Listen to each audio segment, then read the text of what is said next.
Hi, everyone. Sorry, starting a little bit late. I just want you guys to know I've been working on this for a long time. Thinking and processing and then recording. You guys know me. I have a lot to say. I was like pontificating. I was going into all kinds, more Mormon history and deep dives and had so many other clips, but it was 9 hours. So this is half that. So you are in for a long ride. Buckle up. But I just want you to know how much I cut out and how much I tried to make this just as succinct as I'm capable of. And thank you again for everyone here to support me. And I'll be here in the chat in the comments. I think I'll also do an after show. I'll maybe put a link out for that sometime in the middle of this. And again, thank you. Much love to everybody who's supporting me. Hi, friends. This episode has been a long time in the making, and it's going to be controversial and ruffle some feathers. I've thought about this subject near endlessly, constantly since Christmas time. I'm just trying to, most accurately represent my experiences and feelings and conclusions from when I left Mormonism life and the subsequent fallout with Bill and RFM, which most of you are probably unaware of. I'm going to be sharing some things that I previously deliberately kept from you, our viewers and supporters, when I otherwise wouldn't have. And even back then, I was aware and distinctly felt that not only was I betraying my own values at the time, but also the trust that you guys have had in me to act in accordance with those values. And those include honesty and transparency. So that has carried some weight for me for the better part of a year now coming up on. And I'm looking forward to unburdening myself of it and hopefully making it right with you, our audience. So when things went down the way they did that prompted my exit from the show, I was placed in a no-win situation where I felt I had to choose between two things I valued at the expense or loss of the other one. And so after weighing things out, I think I made the wrong choice. I chose to preserve my relationship with Bill and RFM and protect their platform and income at the expense of my integrity and honesty. And like I said, that duty that I feel I owe you, our audience. So, and the reason why I did that is because I thought my honesty might prompt some of the viewers, some of you, to change how you feel about Bill or RFM and the ways that you choose to participate and support their platforms. So because I thought that it might affect that, I, in essence, made the choice for you by withholding the information. It's very Mormon. Obviously, I see that now, and I deeply regret that, and I'm sorry. At the time, I just, I, I was certain it would cause a scandal of sorts, and it was already in the midst of Gen Camp with Mormon Stories podcast and John DeLynn. So I wanted to avoid all of that and leave nicely and as cleanly as possible. And initially, I thought I succeeded. Yeah, in religious deconstruction communities, when we speak of our regrets, we often comfort each other with this phrase like, when we know better, we do better. And I no longer believe that, as I and many others have demonstrated. I think to make it more accurate, I'd say when we know better, we can do better, not that we necessarily will do better. So I gave up my own values to protect men who do not share those values and do not care for me the way that I cared very much for them. And in the end, I still lost what I was trying to preserve by my self-betrayal. I gained nothing and I lost my integrity. So there's a very good but hard learned lesson there. I hope I never make the same mistake again. Sorry for the long preamble, but this is going to be a very long video. So buckle up, strap in. I want to address a few things right off the bat before I even get started, more than I already have. And mainly these are questions and concerns expressed by dear friends of mine knowing my plans to address these things publicly, because I thought about this a lot. So the number one main concern, which I deeply appreciate, has been for my own mental health and potential consequences to me. All very valid concerns. I just want to be understood. That's always, I don't know, a lifelong pursuit of mine, it seems. I just want to be understood and tell my story, especially before anyone else tells it for me. So, yeah, at the end of the day, I feel that this will cost me more to share than I will gain. Um, yeah, I think there'll be more consequences to pay than if I never posted this. But again, I'm more or less counting on that. So I'll take the hits as they come. At least as of now, unless I'm severely underestimating things, I just want you to know my sense of self, my sense of self, and my mental health is not tied to a particular outcome or reaction, um, as far as I think. So I think that the most painful parts of this whole thing are more or less behind me, and the main part is the main pain I is from holding on to this story and keeping it to myself. So I think I'll be okay, and this might just be a nothing burger and nobody cares about. I don't know, maybe it'll get really nasty for a bit. I'll write it out and I think I'll be fine. I've got other things to focus on, and I'm ready to finish this, close it, move on from this chapter. So um yeah, so caveats. I'm not telling other people what to do. That's not what this episode is. We have a lot of friends in common, Bill and RFM and I, including other podcasters and regular guests to various platforms. So I want to say that I hold no grudge or ill will towards anyone who continues to engage with these men personally or on their platforms. It's not a personal slight to me to do so. And I hope and ask that no one say or imply as much to anyone else. So on that note, I'm going to start with a somewhat recent news story. I mean, it was more recent when I started this outline. And if you know you don't have the time or patience to sit through a long show, as long as this is going to be, I have no idea. I'll be explaining how I think it mirrors my experience leaving Mormonism live, and so you can kind of get a overall gist from here, kind of a TLDR. So, all right, January 3rd, Washington Post cartoonist and Telnaes resigned her position over censorship of a political cartoon. She says, I've worked for the Washington Post since 2008 as an editorial cartoonist.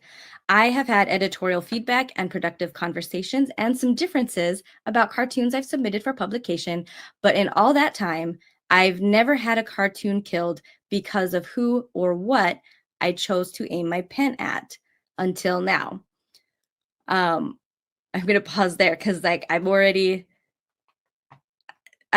seeing that, she's pointing out like, look, this isn't about feedback. Okay. And I get that because same for me. It's not that I received feedback, but I guess a certain type that was really, really different. So the cartoon that was killed criticizes the billionaire tech and media chief executives who have been doing their best to curry favor with the incoming president-elect Trump. There have been multiple articles recently about these men with lucrative government contracts and an interest in eliminating regulations. Here I will be putting up the cartoon. It's got Zuckerberg on there, Jeff Bezos, etc. And he's who owns the Washington Post now. So she goes on to say, while it isn't uncommon for editorial page editors to object to visual metaphors within a cartoon if it strikes that editor as unclear or isn't correctly conveying the message intended by the cartoonist, such editorial criticism was not the case regarding this cartoon. To be clear, there have been instances where sketches have been rejected or revisions requested, but never because of the point of view inherent in the cartoon's commentary. That's a game changer and dangerous for a free press. Okay, she goes on to say, there will be people who say, hey, you work for a company and that company has the right to expect employees to adhere to what's good for the company. And that's true, except we're talking about news organizations that have public obligations and who are obliged to nurture a free press in a democracy. Owners of such press organizations are responsible for safeguarding that free press. And trying to get in the good graces of an autocrat in waiting will only result in undermining that free press.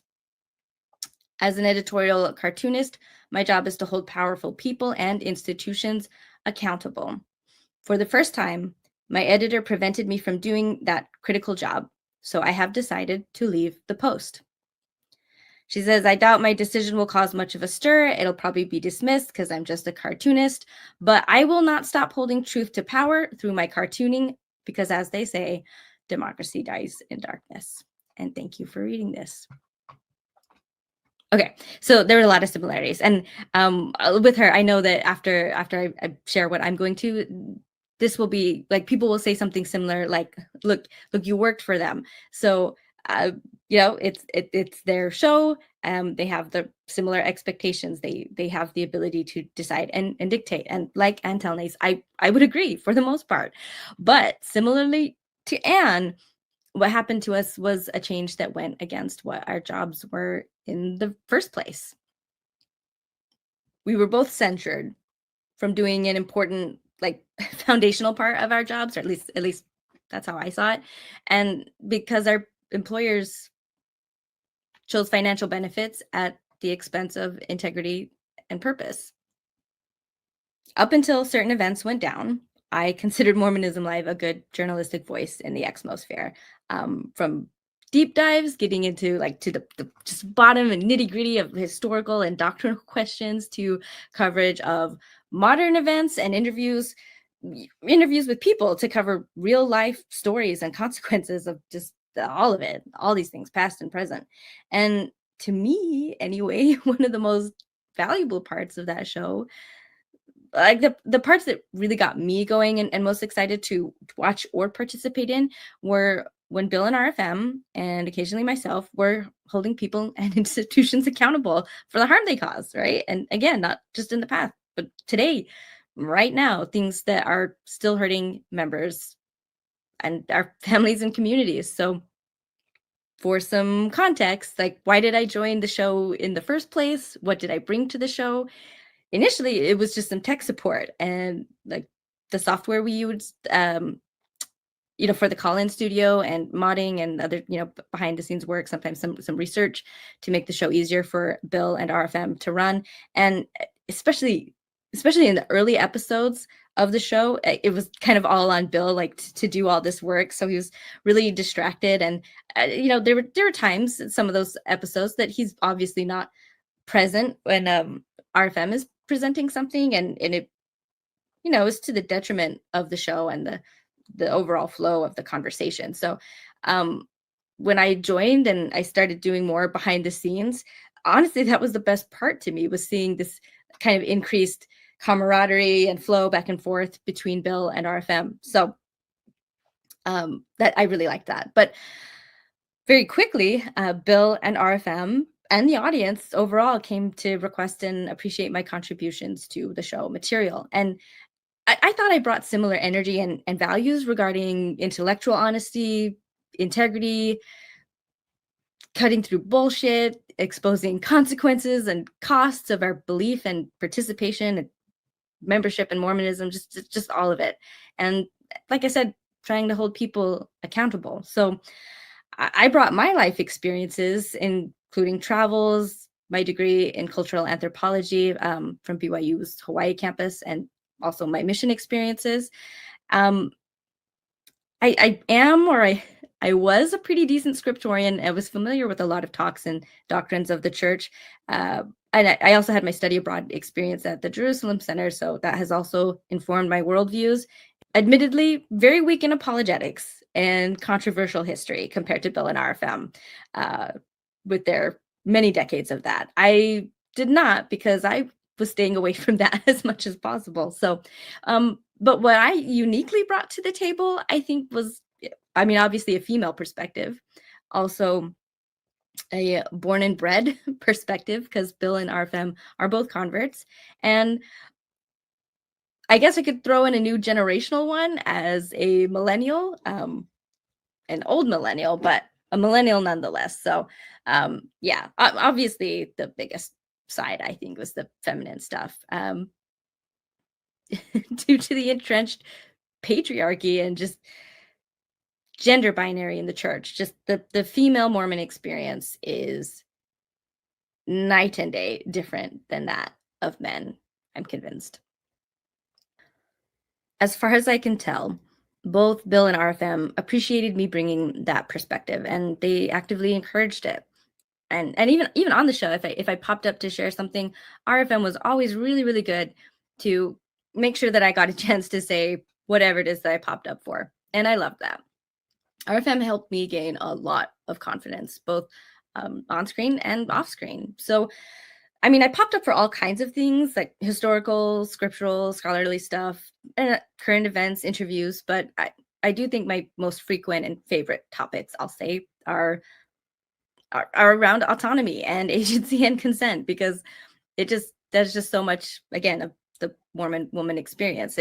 Those things covered modesty, purity culture, the pressure to marry and have children young, and submission to husbands, temple oaths, all that. Like, but I mean, also issues of abuse, including, the child abuse and all the cover-ups. I hit on those topics a lot on the show because I care a lot about them. And I always have from early on in my participation in the show. I always like to talk about those things. Overall, I feel that my introduction into the show was overwhelmingly viewed as a positive thing. And I feel that I had about the same approval rate as Bill and RFM. No worse, no better, from both men and women.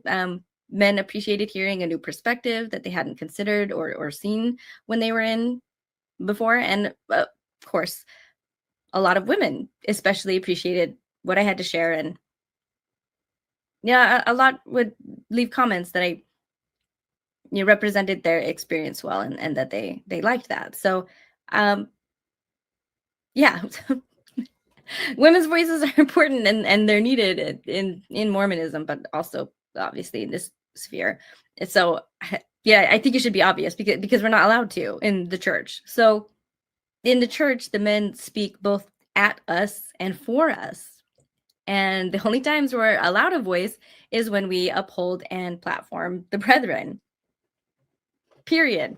Like, that's the main job of any faithful female role. Not that it's difficult, right? We're well trained to police ourselves, like even in the tiniest groups. And the men of the church know they can count on us.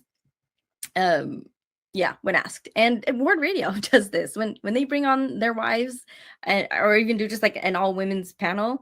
And Jacob also did it when Jacob Hansen, by the way, I guess I should clarify, when he was getting a lot of flack for his creepy stalker level obsession with Dr. Julie Hanks. He found himself a woman to be his mouthpiece, as if that fixes it. It doesn't. This is the only way for women in the church to get those precious scraps from the priesthood table. And yeah, they do a good job. So when you don't toe the line, the first step is to silence you.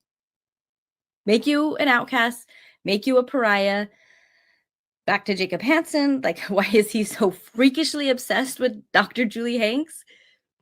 She's a faithful woman whose biggest sin to Jacob is her failure to properly platform the uninformed, harmful opinions of male authority, refusing to betray her personal code and professional code of ethics and her duty to her clients. So he, Jacob Hansen, and Ward Radio encouraged their little armies of angry, impotent men and pick-me women to attack Dr. Hanks and directly try to jeopardize her standing within the church, because that will effectively silence her voice and influence in it. So, I mean, it's dirty, but it's also not surprising. And another quick example of an angry, impotent man without proper authority to shut up a woman is Brian Hales, a deliberately deceitful polygamy apologist and amateur historian. And the apple of his ire is Michelle Stone. We watch her episode with him. I think it's like 59, 50. It's in the 50s, so it's an earlier one. But just watch a grown man make an utter fool of himself by refusing to engage with the actual subject matter he's supposedly an expert on, and instead humbly argue via PowerPoint why disagreeing with him is disagreeing with God. God, these men are so pathetic. Okay, moving on. All right. Another example of silencing. This is from the Exponent 2 about the ordained women movement. 13 lessons learned as an organizer of ordained women. The only avenue to communicate with the brethren is through media. So she says, when I served on the ordained women board, we actively sought to initiate discussions with Latter-day Saint leaders, including 5 written requests to LDS Church headquarters for a brief private meeting with any general authority available and willing. These requests were ignored.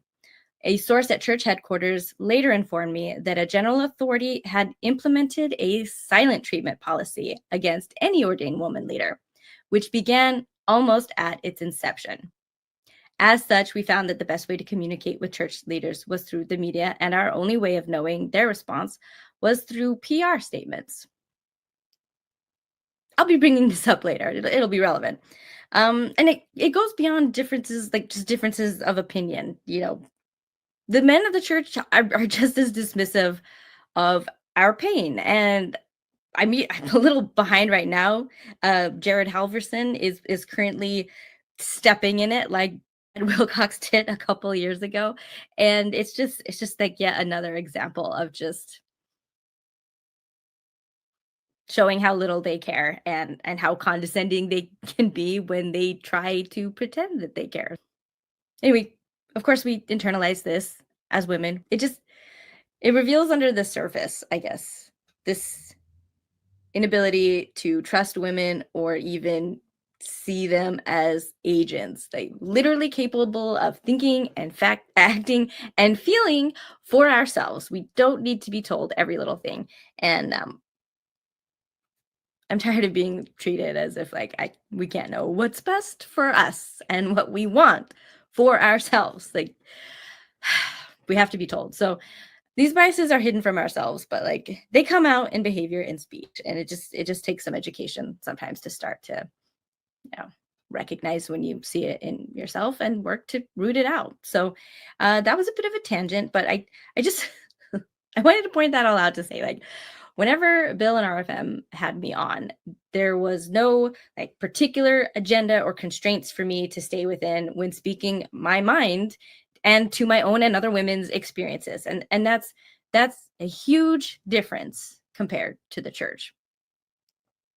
And as a side note, for those of you that have noticed that a tendency in myself and other Exmo women to over-explain, overcomplicate things, like bring in far too many details, and even the talking too fast. Like these are all habits born of this treatment of us that I've been describing. Because I mean, initially, like while we're inside the system, we can't see this as just it's a general dismissiveness towards us.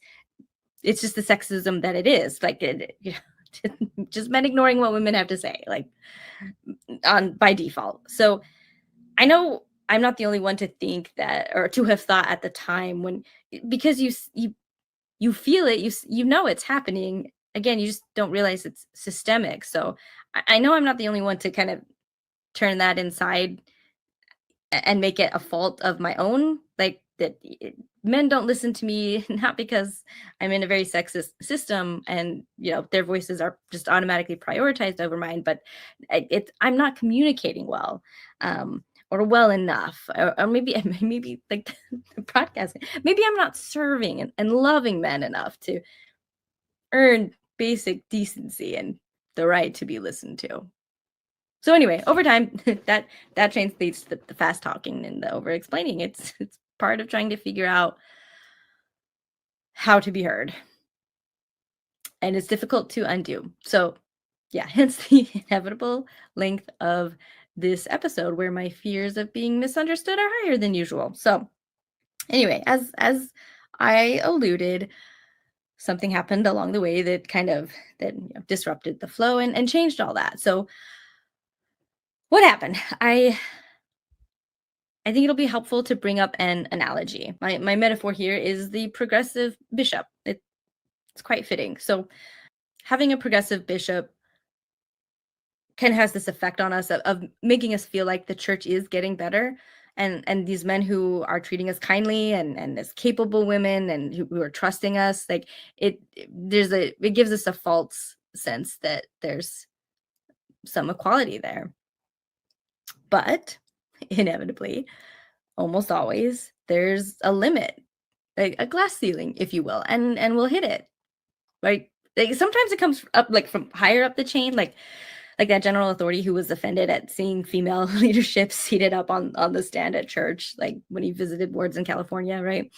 And then, of course, he demanded for these women to get back off the stand and into the pews where you belong, right? Got to avoid the appearance of evil, right? Which in this case is just like the barest, tedious performative insinuation, of female authority, right? Most often it'll be with like the same supposedly progressive bishop, right? No two people can agree on everything. So things can be going so well, so great. And the minute the woman disagrees with her priesthood holder, the one above her, right? Whatever progressive one this is, that's where they get reminded of the harsh reality of our permanently lower status. And I've seen this in a lot of women's stories. It rarely just stays at whatever difference of opinion. It's never treated as a one-off kind of disagreement. And I don't know, I feel like the men interpret these situations, this disagreement, when they have a conflict with a woman, as challenges to their authority. I think that's the deeper thing going on here. And I think that's why they react so like more or less. You get blacklisted. It's like an unofficial kind of secret off the record disfellowshipment, like a shadow ban, right? This has happened to a lot of women. Anyway, the point is, we learned the hard way that whatever freedoms, privileges were given to participate in the church above and beyond what we're normally given, like they're not out of mutual respect or equality, but that they were always on loan and they were always based on whatever goodwill we carried, with those supposedly progressive leaders. And then I think that's what happened to me.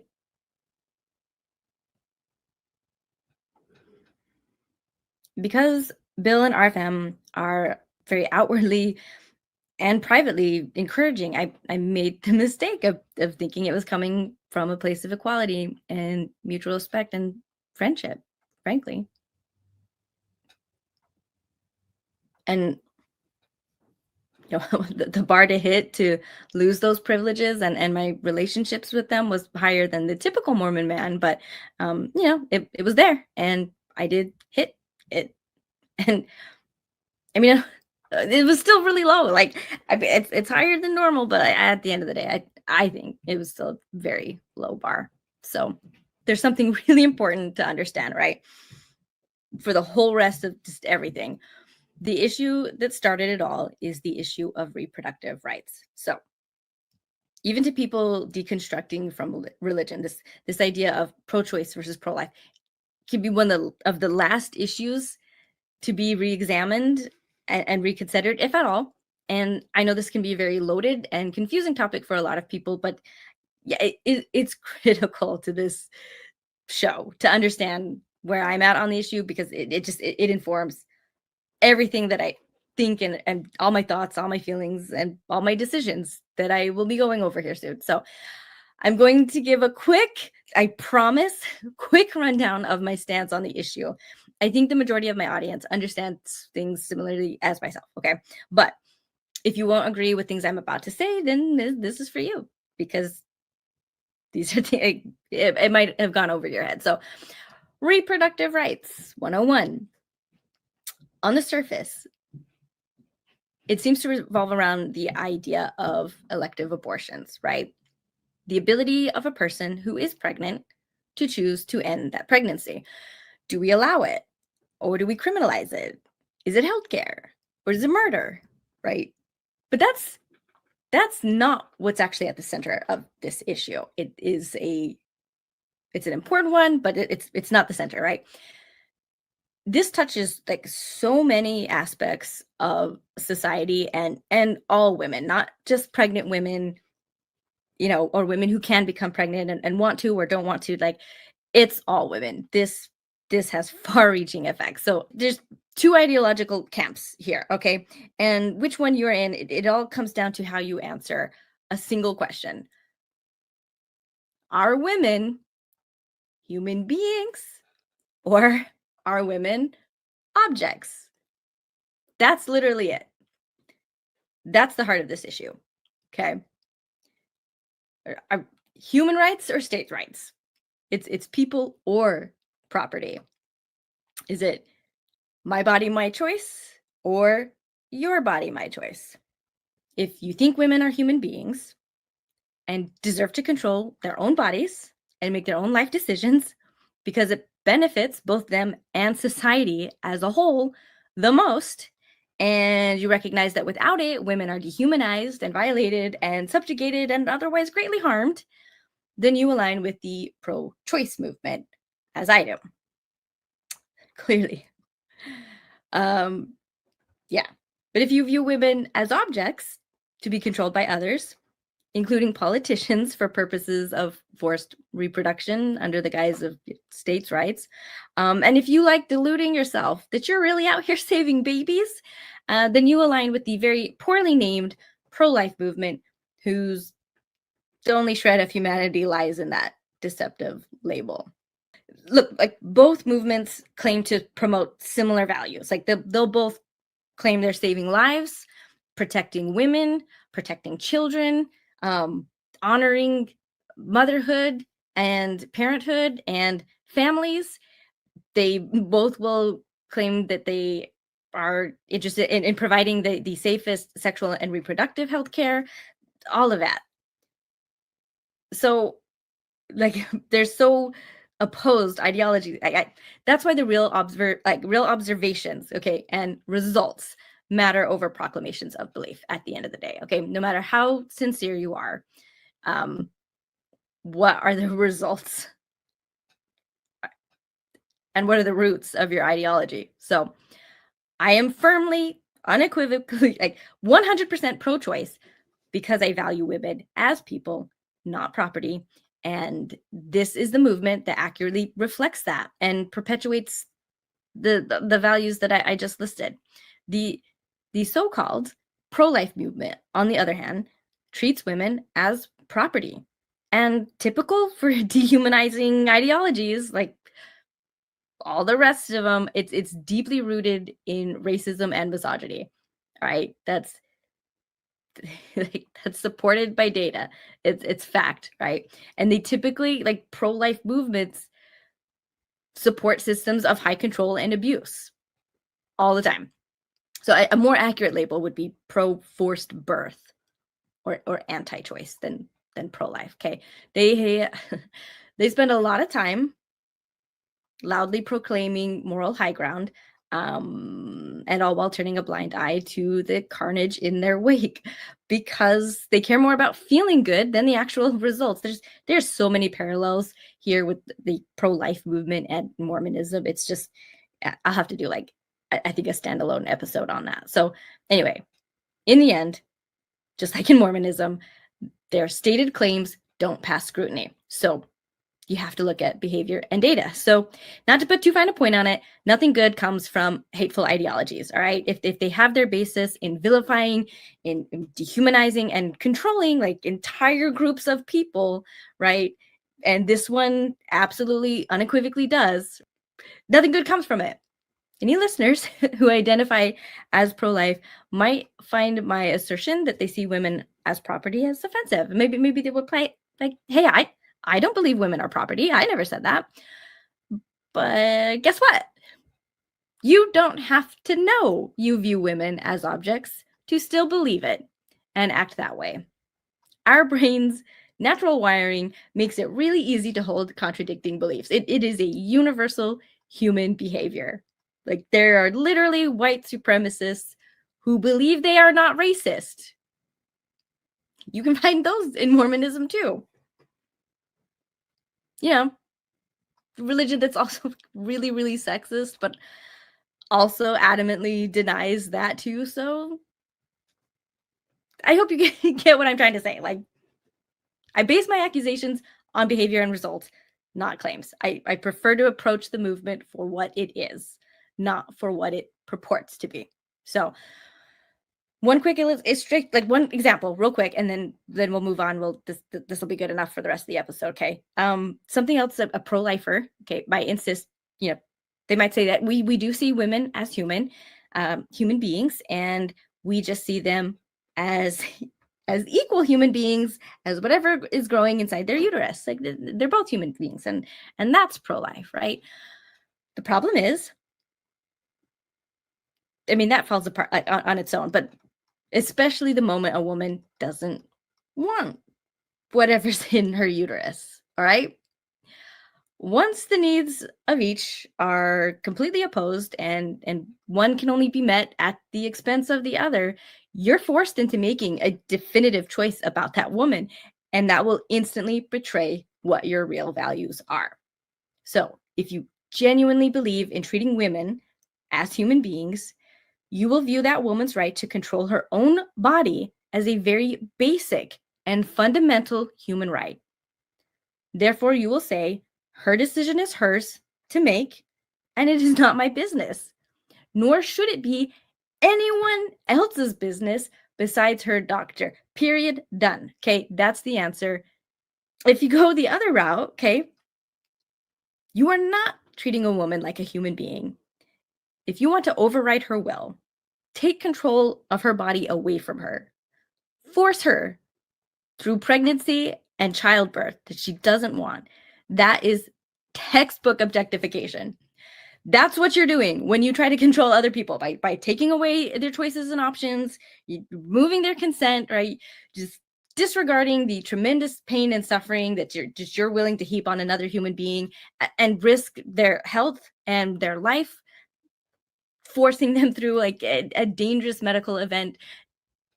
That's objectification. And I know people are I'm so tired of people arguing just with facts and just basic fundamental definitions of what words mean.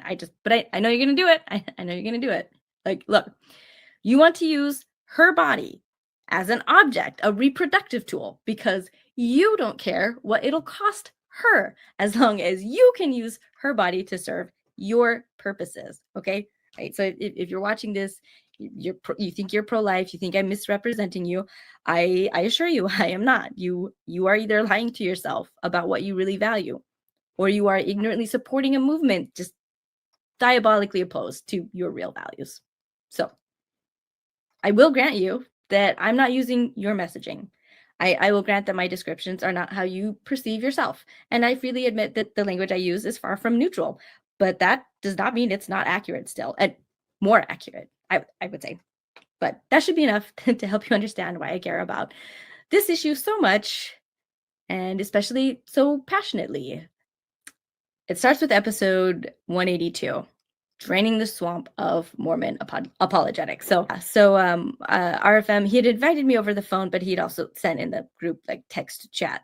I also invited Maven to join us if she has any public criticisms to which she would like to respond. That's important to remember. That's what this episode was about. And boy, did I. And when it was my turn, I went to town. I went over the disgusting and misogynistic things. Again, Jacob Hansen has had to say like to me directly over one of my most important topics, this one, bodily autonomy, reproductive freedom, because can we just appreciate, like, in Mormonism, women are primarily reproductive objects. Like, we are literally raised from childhood to be so, like, not just in this life, but in the eternities, wives and children. Like, this is how early Mormon men achieve status, right? And wives, like, and their prize in heaven is eternal sex, because the women do all the childbearing. So like, this is like, for women, this is the core. Since its inception, the men of the church have had a lot of opinions on the use of women's reproductive systems that ended up as doctrines, and some of those were revoked too. Like, Like most things Bill and RFM talk about on Mormonism Live, right? It's something that has had far-reaching consequences. It includes a lot of harm and suffering, like both physical and mental, and of course literal deaths of women, right? It's the same pattern as everything else we cover. Nothing gets patriarchal men more angry than women taking control of their own reproductive systems themselves. And that's why the church has a negative opinion on like almost any way you can possibly mess with it. Just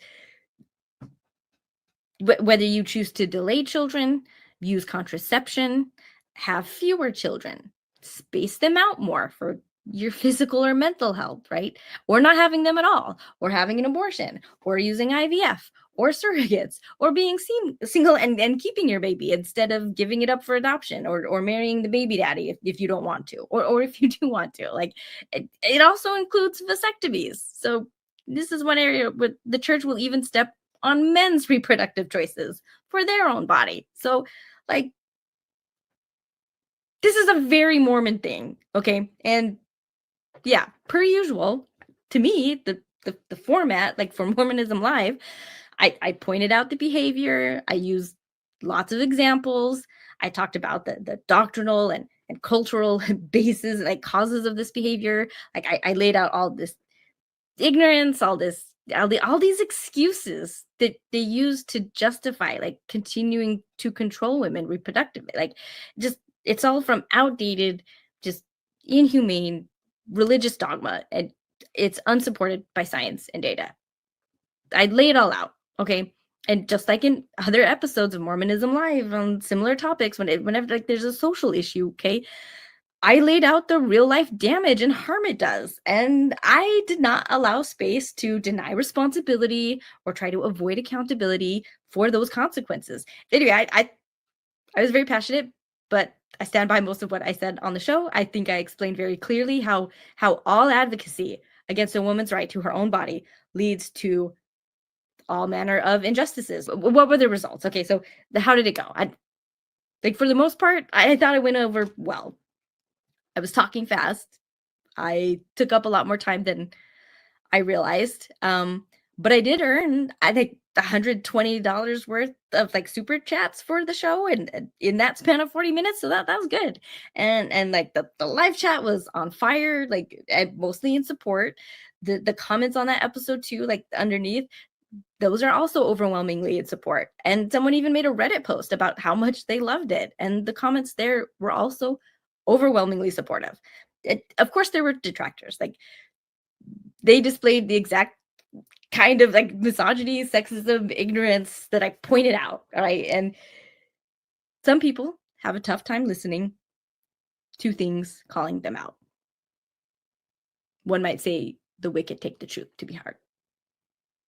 And in terms of engagement too, I just want to point out that if I'm not mistaken, I went through and looked at a lot of episodes, but I won't say all of them, right? But if I'm not mistaken, that episode, I've had the most amount of positive comments, like directly referencing me and things I've said on that episode, like more than anywhere else. So, but even the negative comments, that's also more engagement. So it still helps. And those were like, it was like 10-1 positive to negative, like overwhelmingly.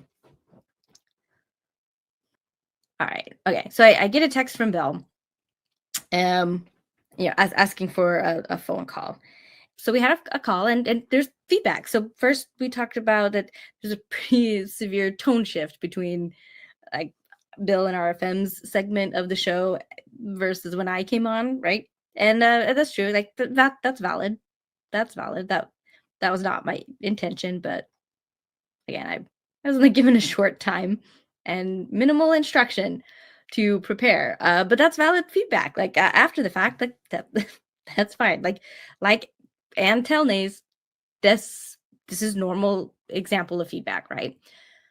But what came next wasn't. This is where it lines up. Bill tells me like he's had some complaints and emails from donors pro-life donors about my subject and threatening to stop donating, and that he wanted to avoid politics on the show. And he even brought up his episode on mandatory reporting that he did, I think Almost Awakened, or it might have been just under the regular Mormon discussions brand. But and that deservedly, like, they deserved the pushback that it got. But he went on to say, like, basically, like, my stance on autonomy is just a political opinion, right? And that, both sides are valid, and being too black and white in my thinking, not enough nuance. I'm just mad that people are just disagreeing with me. And yeah, it's a fringe political topic. It's not really related to the show or Mormonism. And I had to stop Bill there. I had to stop Bill there. What? Just what's more Mormon than reproductive coercion of women? Like, nothing. Nothing. It still boggles my mind. But yeah, so I pushed back that, like, a little bit, but yeah, I was kind of in a hurry. So when Bill also pushed back, and so yeah, I just let him, like, yeah, I had to go. So and and it was really good too, because this little teeny short conversation, small as it was, before we even hung up, I was getting this, like, pit in my stomach, right? And yeah, yep, my emotions were starting to rise to the surface. As soon as he finished, he asked me, like, if I had questions or thoughts and feedback. Like, he's totally open to it. Like, again, just the encouragement to share, which is good, and has always been a good thing about Bill. I just kept it together long enough to say, like, well, I'm running out the door for this errand, and I do have some thoughts, but I want to chew on them, mull it over a little bit, and yeah, I could talk to you in RFM later about it. And he was like, yeah, sure. So we hung up, and I burst into tears. It was, for me, it was a devastating phone call.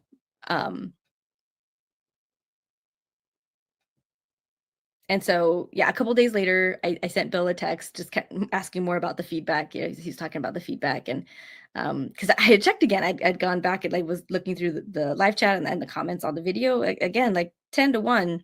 So, I'm just kind of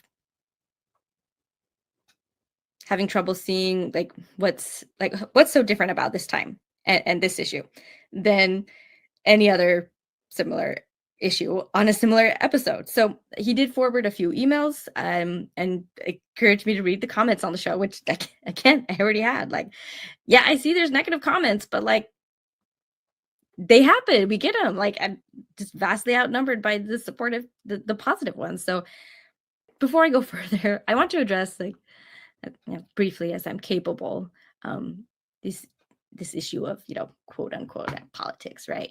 Man, more and more, I'm just seeing politics used as a euphemism, like, more or less, of an unpopular take on important human rights, civil rights, these kind of level of issues, right? Like, we're not talking about, like, internal policy or or budgets, like, that's not what I mean. But just,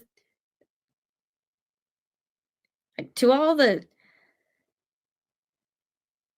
apologist, douchebag bro type podcasts, from the church, like, anything compassionate and evidence-based towards harmed and vulnerable populations is woke, leftist, like, liberal propaganda, like, they say that all the time. So it just didn't make sense. I'm left wrestling with how I could possibly have missed that these two men, like, despite being friends and colleagues, like, for over 3 years, who I thought were my allies, like, how have they not been on, like, as on board as I thought they were on what's, like, this is the most important issue to me, like, and especially, it's just in deconstructing Mormonism, like, overall, like, just the ownership of my own body.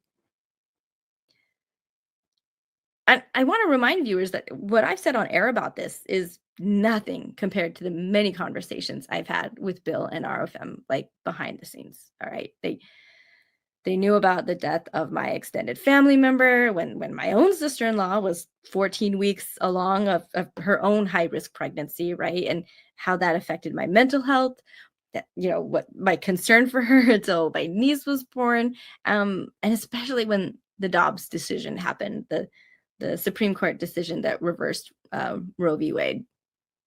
Like, that caused the most significant mental spiral of my life so far. Because I knew what it meant. I knew what it meant. I knew it meant more dead women, dead babies, raped children, forced to give birth with bodies like too young and too small for it. Like even down to babies in dumpsters. I fucking called it that very day. Back to the story. I just swimming in it. I get it. It was just constant ruminations. It couldn't stop, and I'm just fluctuating between just this like just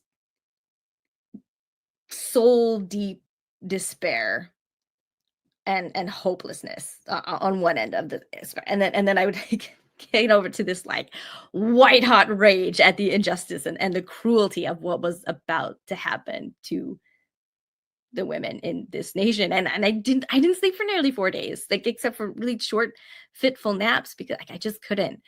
I had to reach out for emergency psychiatric support, like the first time in my life, and for the first time also had to go on an antidepressant.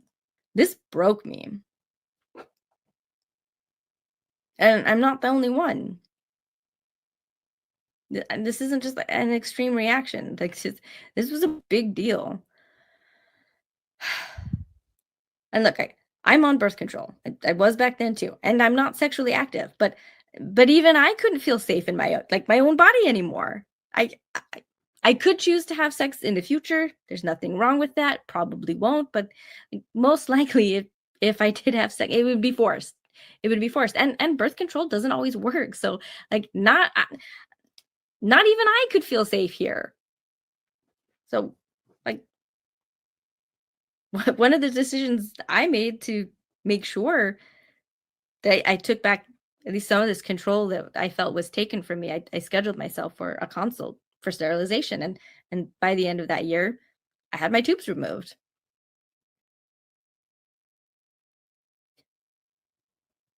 I wouldn't have made that decision like if it hadn't been for that. But I had to. And Bill and RFM knew about it. I told them they were some of the first people. I told them the day that I had it done, and they were some of the first to know. So these men were my close friends.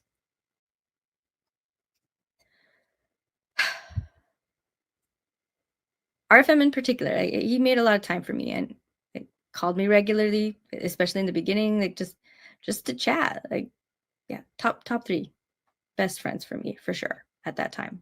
People that I could be honest with and and share the best and worst parts of my life. And I did. And I cared very much about his advice.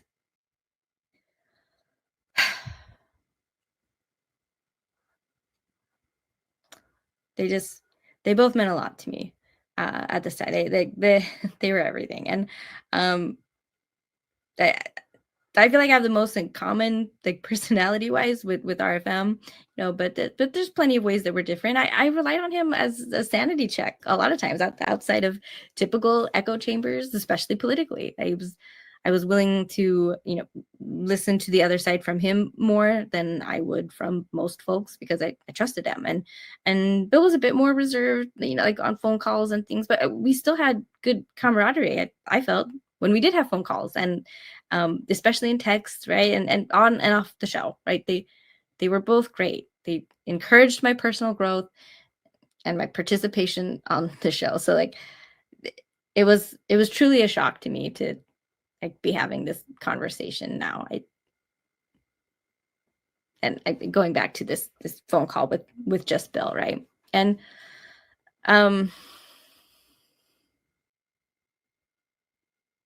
yeah, again, it's just This wasn't just any feedback. Like realizing that they were not on the same page, it just changed something in me. Like I couldn't feel the same about these men anymore. I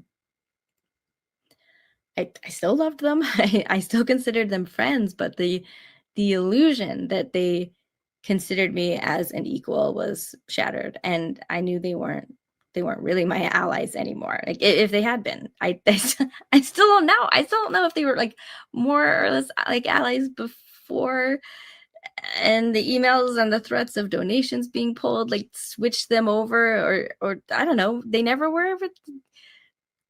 Were they just like tolerating me, just listening? I don't know. I don't this That would have been a lot of deception over there. But I that's also something like men will do. Like they'll hide their own opinion if they don't want to argue about it with a woman, and they'll just like nod their head and go along. So maybe that's what they were doing. Just yeah, I don't know. Um yeah, it really hurts to think that that might be the kid. I don't know. It's probably not. I think they were. I don't know. I don't know. It's just hard not to wonder. So yeah, if these men who meant so much to me, right, and they have like such a front row view of the impact this issue has, like it's human rights. It's a human rights issue. Like, am I human? That's what I made it clear. So I just I just say, like, how could they still be on the fence or like think that like my rights are a matter of opinion, right? Or they like the other side, like they have moral, non-misogynistic reasons, like to objectify women reproductively, like as property, states' rights, right? Like how can you possibly think that you can be pro-life and not anti-woman? But I get the things that are obvious to me just aren't obvious to everyone, and that's something that taught me, like, yeah, clear. I thought at least I thought Bill understood the issue, but clearly there's a lot more work to be done in education in this area. So I've been saying and thinking for months and months. I wanted to start a channel, start some type of advocacy for this issue, and it had only been recently that that I was actually able to start talking about it without becoming a complete mess, like, compared to 2022 and most of 2023. It was just such a raw, triggering topic for me that I I couldn't really, like, dive in deep for very long periods of time before just just getting so upset. So my my rant, as some would call it, including myself, I think I referred to it that way, um, in episode 182. I think that was the only second time, I think, first or second, that I really like actually dove into the subject at length publicly. And yeah, it was intense. Okay. Like, yeah. Maybe part of it was kind of just like avalanche of the 2 years in the making before that are just like finally coming out and being expressed. But I mean, only part. I'm still very passionate, very enthusiastic, and angry, even deservedly so. And yeah, I had only started my public activism that year, last year's 2024, with my visits to DC to protest at the Supreme Court. Like I was finally getting out of my head and able to act like in the real world to try making a difference in this. So yeah, it was good. So to me, this was a sign like maybe I should really focus on that. And it's so much bigger than Mormonism. I realize some people might not understand why this was such a big deal to me. I hope I made it clear, but like, yeah, I can understand if they're like, look, like you were just asked like not to be. It's just you're being censored on this one like thing that it didn't frequently come up anyway. Like in the grand scheme of like all the many topics and shows, like interviews that we cover, right? So like, is it even affecting all that many future shows, right? But like, what's the problem?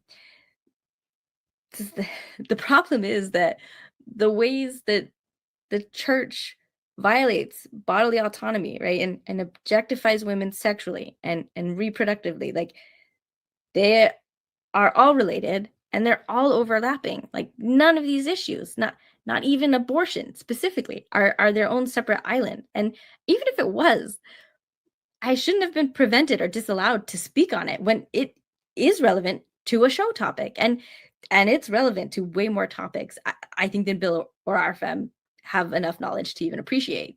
And again, I have literally been talking about autonomy, like especially sexual and reproductive autonomy, since I joined the show, like from the beginning.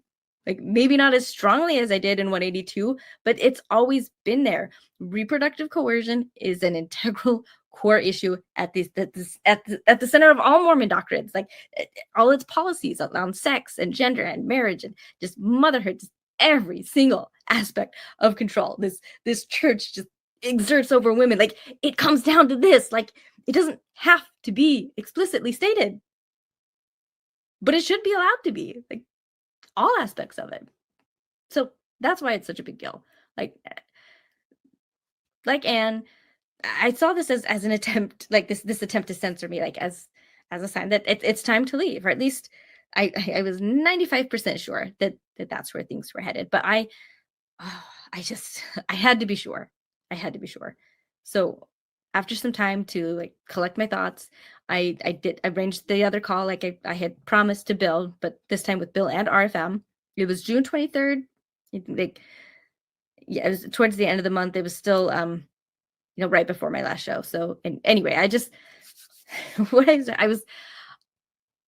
I was hoping that this was just like a big misunderstanding, like like comedy movie sitcom plot level, kind of like the whole thing is around like a miscommunication that like caused hurt feelings, and that like all other subsequent shenanigans level kind of a misunderstanding. Like I just struggled so much to really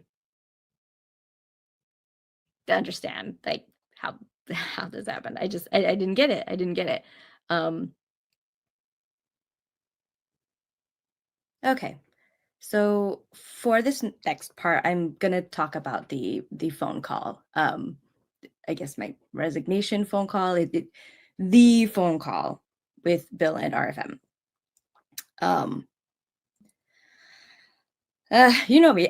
I wanted to be sure that I didn't forget anything, or that I could get distracted, or maybe I wouldn't explain things right. Kind of going back to the internalized, like if there's some kind of miscommunication, it's probably going to be my fault. So uh, I spent a lot of time writing down all my thoughts ahead, just so that I could feel like I I would say all the things and not get distracted and not think later, like have any regrets, or just think like, oh, I forgot to say this, and maybe if I had said it, maybe that would have made the difference. I'm putting it all on the line. That's what I was doing. I knew I was putting it all on the line, so I just wanted to get it right, because it was my last chance. So I just want to say here that the fact that I could even like that this conversation could happen at all is a testament to how much trust I had in these men. And if you understand patriarchal cultures at all, especially intense ones, it's scary to speak up against men in general, just period, and especially if they have some kind of type of leadership over you, I guess. It's not as hierarchical as within the church, but like Bill's was my employer, and RFM was like my mentor. You guys get it. You guys get it. But that doesn't make it not scary. And for me especially, I know I can get spicy and sassy on the internet sometimes, but it's a different thing, like talking to a screen, than actually talking to a man in person, especially if it's for some critical feedback, any criticism. And I mean, it's scary to even just express disappointment or disagreement. And I was extremely nervous because I knew it would be difficult to get through. I knew I was going to be emotional and raw, and I hate that. I mean, it's not bad to be emotional, but sometimes I think it can detract and distract from the message, and especially if something's like so intense as to like cause the emotions in the first place. Those are usually the times that I want to be able to talk the most clearly. Anyway, I knew it was going to be difficult, but I knew Bill and RFM could listen to me and hear me, um, and not, it wouldn't blow up, and because if I thought that, I wouldn't have even done this in the first place. But um, uh, it was important to me to do so. Um, yeah, I knew I was gonna, it was, be vulnerable. This was gonna be a really difficult conversation with people that I love, and sorry, what I was feeling and facing already was a feeling of rejection. Okay, like real deep rejection. Okay, and as I explained before, but around this issue, like, I cannot see it any other way than as a rejection of my humanity. And here we go. That's what made it so difficult. And I mean, I was already feeling, I already knew, but I was gearing myself up to, you know, I knew, like, most likely, um, just face it again, just have it really solidified and confirmed, and just really, back in my face again. Like, it's hard enough the first time, and the fact that I wasn't seeking it out, but again, I just wanted to know. I just had to know the truth, and I had to make sure that I understood. So on our call, like, I read the whole thing, um, and it was important for me to get across, not just like information and um, details, like information, facts, kind of things, but I wanted to not ignore, and express my sadness about this, like, this, how this made me feel, and my disappointment and confusion with them, because I wasn't sure that they understood, again, like, beyond any kind of intellectual arguments here, right? I wanted them to understand, because, like, yeah, maybe I hadn't expressed it yet, how deeply this hurt me, and to the point of changing my relationship with them, and how I feel about them. I thought they cared enough, to want to know something like that, and to receive it. And they did good. They didn't interrupt. They listened to the whole thing. And so I'll go ahead and read the full thing to you. This is what I read to Bill and RFM over the phone. You guys are my friends, and I appreciate all you've done for me. It just right off the bat. Okay, it's still your show.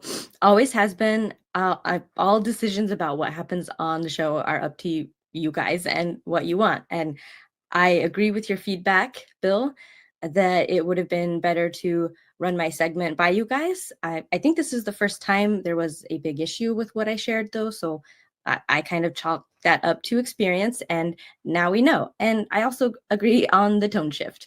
It was not my intention for it to be so drastic. Here's where my trouble lies.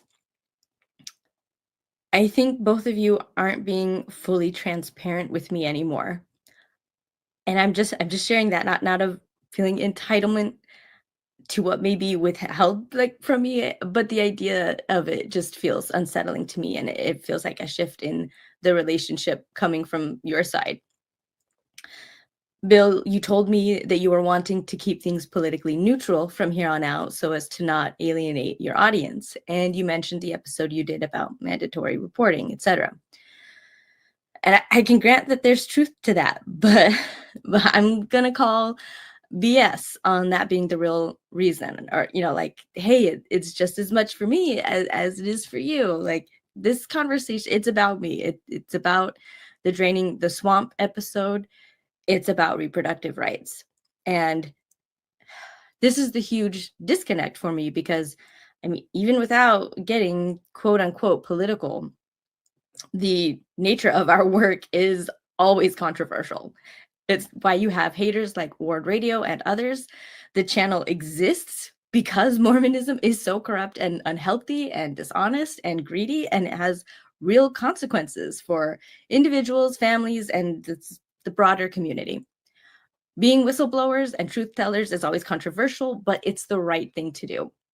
So to me, it's not just a personal betrayal about something is very important to me as an individual, but also feels like a betrayal of the brand. We talk about and expose racism, spiritual abuse, financial fraud, homophobia, purity culture, and sexism. I feel like the right to own our own bodies and reproductive decisions is a really basic, fundamental equality issue.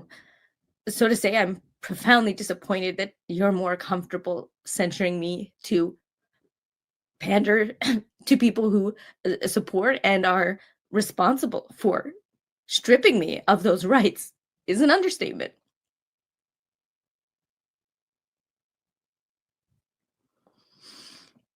We always get comments, we always get people upset at Bill, upset at RFM, and yes, upset at me sometimes. Like, this isn't new. And I have felt that the overwhelming consensus, like for all three of us, is one of support from our listeners. So that's another reason I feel like this is a huge departure from what I thought the channel was and who you guys even are, that these comments are being listened to, when I think you would disregard similar emails if it was a separate issue. That email from a man justifying his stance against women having the rights to their own reproductive systems because his birth mom chose to give him up for adoption is no less ridiculous than an email opposing same-sex marriage because their parents' marriage was ruined and the family was split up because their dad chose the quote-unquote gay lifestyle, and that somehow gives them a legitimate stake to oppose gay rights. And that was literally one of Jacob Hansen's homophobic arguments. Happy families are destroyed when mixed orientation marriages crash and burn. How did that happen? Obviously, it was the gay agenda. And speaking of the devil, I never thought that something like this could happen, let alone over deservedly handing Jacob's ass to him. These comments and emails have no better basis to oppose our rights than any other arguments that justify taking anyone else's rights away. They are all just as problematic, dishonest, and self-serving as apologists who defend the church's despicable behaviors and practices by inventing, their fantasy versions of how the world works, that it just doesn't comport with reality and people's lived experiences.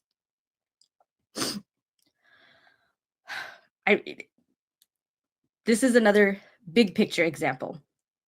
They may not like being lumped in with who they're willing to call extremists, but they are absolutely responsible for the harms caused by the ideology and politicians they support. They are not distinguishable from the extremists in any meaningful, measurable way. They have the exact same core ideology, and that is that women can't be trusted to make decisions about their own bodies, and therefore deserve to have that taken from them and handed over to the government. They only differ in the manner and the degree of how that's done. Those are just minor details, and it puts women at the constant mercy or lack thereof, just on how misogynistic or egalitarian current leaders are at any moment. Similarly, members of the church may dislike being called homophobic for supporting the church and its homophobic policies and doctrines, but they're still homophobic at the end of the day. They want to keep acting homophobic without being called out for it. Like just like the church keeps adamantly insisting it isn't really sexist when it clearly is. Yet they still have the gall to publish things like that Instagram quote that the church gives more power to women than any other religion. So what I'm trying to say is the pro-life stance is 100% comparable to the types of delusions and denial that we see all the damn time coming from church members. And almost every social issue we fight against for its harm, it's generally backed by Christian Republicans, but you're not worried about, well, some of our listeners are still uncomfortable with the gays, or some of our listeners think we're pandering when we talk about the church's racial issues, and we don't want to make them uncomfortable. So I'm left wondering why the special pleading, why the special exception for these fuckers' feelings? Why do you care about these people getting offended? Because I made it abundantly clear how ridiculous, misogynistic, and cruel they are to justify the havoc that they are wreaking on other people's lives without a single fuck to anyone's suffering. And the only thing I can think of is that you guys see something legitimate in these criticisms, which means you still don't actually get it. And I just find myself thrown for a loop again by men who don't care enough to really understand what's at stake here. And I thought you did. You've done so much to elevate marginalized voices and bring awareness to these kinds of issues. And you've done so much for me personally. I just don't get it.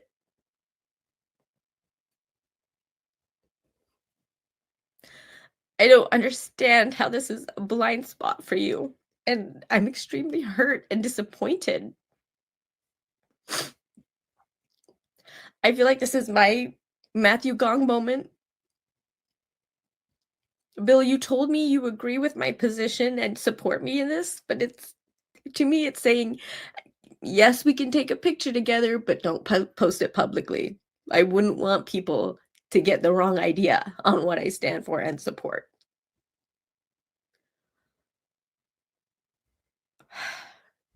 This has been a huge blow, not just in terms of my relationship with you guys, but my hope and optimism about the future, because if there's still this critical fundamental misunderstanding from people that I thought were allies in this, there's so much further we women have to go to fix what's happening to us. Okay. All right. So after I finished reading, how did they respond? It was more or less a reiteration of the previous points that Bill had brought up, and some of which were in those emails. They said again, like, that this is a fringe political issue. It's not related to Mormonism, not related to the show. Both sides have their point. It was a frustrating phone call. I mean, I feel like it was done kindly. I mean, there, other than like my crying like this, or no, like angry shouting or anything like that, right? But anyway, to address those points, it's just it's so dumb. It's just not true. God, right? I point out, like I did before, right? Reproductive rights is a very Mormon topic. I have frequently referred to Elder Anderson's conference talk from a couple years ago. There's scriptures that talks about having as many babies as possible. Like going back to the very beginning of the church, there's literally a section in the church handbook about abortion, and there's disciplinary action that can happen if you have an unapproved abortion, but like no dice. Okay, right. I did bring up that how we're groomed for motherhood since we're children. That's entirely where our value comes from. It's our eternal destiny. Like, you guys, to this day, it's still the most wild thing to come out of Bill and RFM's mouths. Like, that this has nothing to do with Mormonism. It's such bullshit for them. Maybe for them it doesn't because they're men. So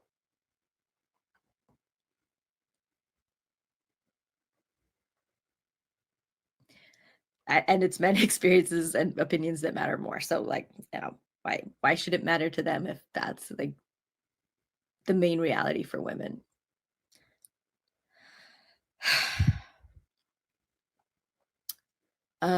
We discussed the part where I drew analogies to other rights issues, right? Yeah, I tried pointing out, like, hey, just hypothetically, if Mormonism Live was a podcast taking place 20 years ago when there was a lot more ignorance and hatred around homosexuality, especially gay marriage, the right to marriage, it would be the equivalent of saying, like, yeah, like, both sides of that have their points.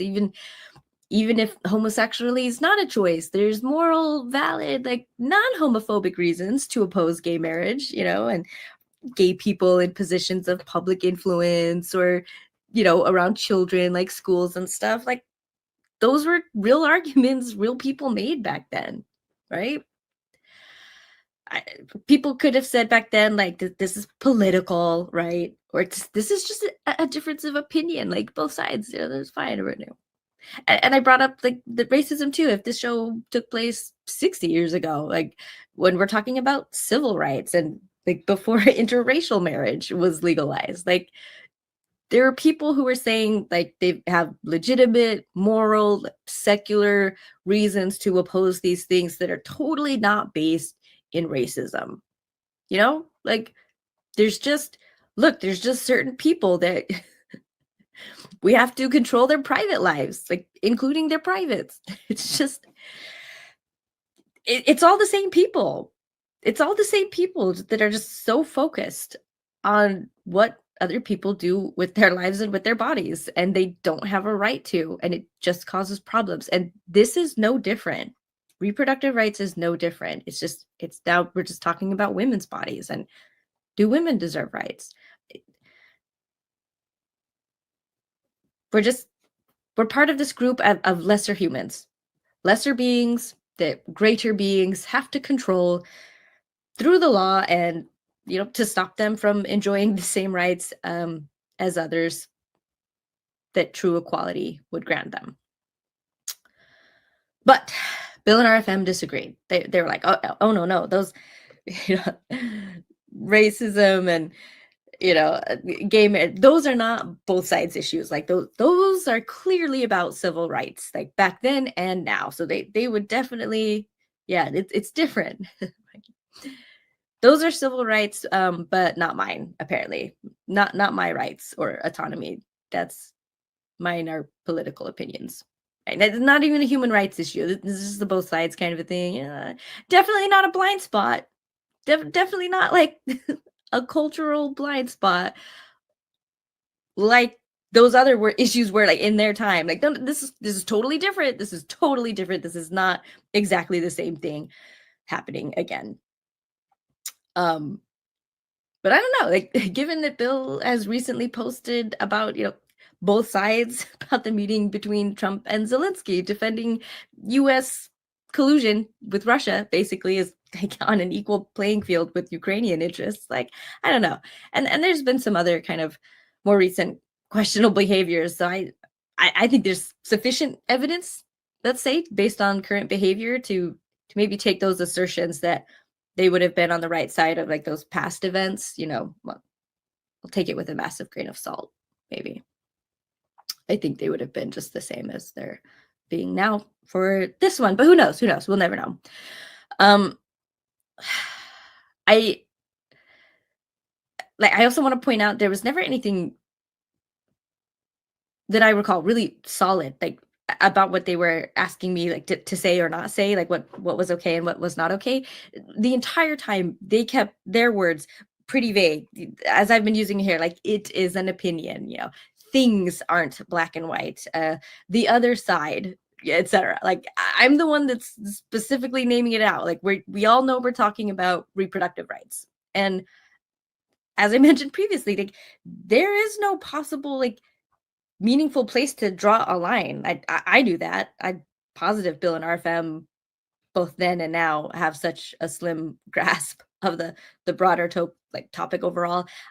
They wouldn't have been able to try if I had asked, if I had said, okay, tell me specifically what I can say and what I can't say ever, even if it's relevant or not, because apparently it's never relevant. But but let's say we did try, like it would have to be something subjective in the end. I would always have been on the back foot. I would always be wondering like if what was okay or not, if I'm crossing the line or not. And it just with subjective rules, it's inconsistent and applies inconsistently to different people, because Bill and RFM would never have to worry.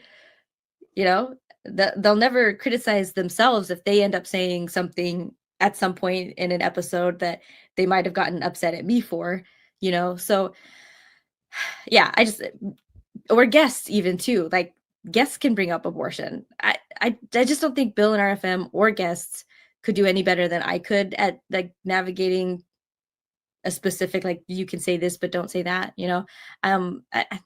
It's just human behavior. I'm basing that assertion on that generically. Like ambiguous situations, ambiguous rules don't work well. Back to the phone call. I sensed both Bill and RFM look down on me for my conclusions, and they devalue my understanding of this issue because, again, they have the privilege of the default opinion, even when it's less informed. And I guess they just couldn't muster enough humility, I guess, to make room for me. I think Bill, especially partly from doing an episode on abortion like a few years ago, I think that he understands this issue really well. That he thinks he understands that it's much more complicated than I may have realized.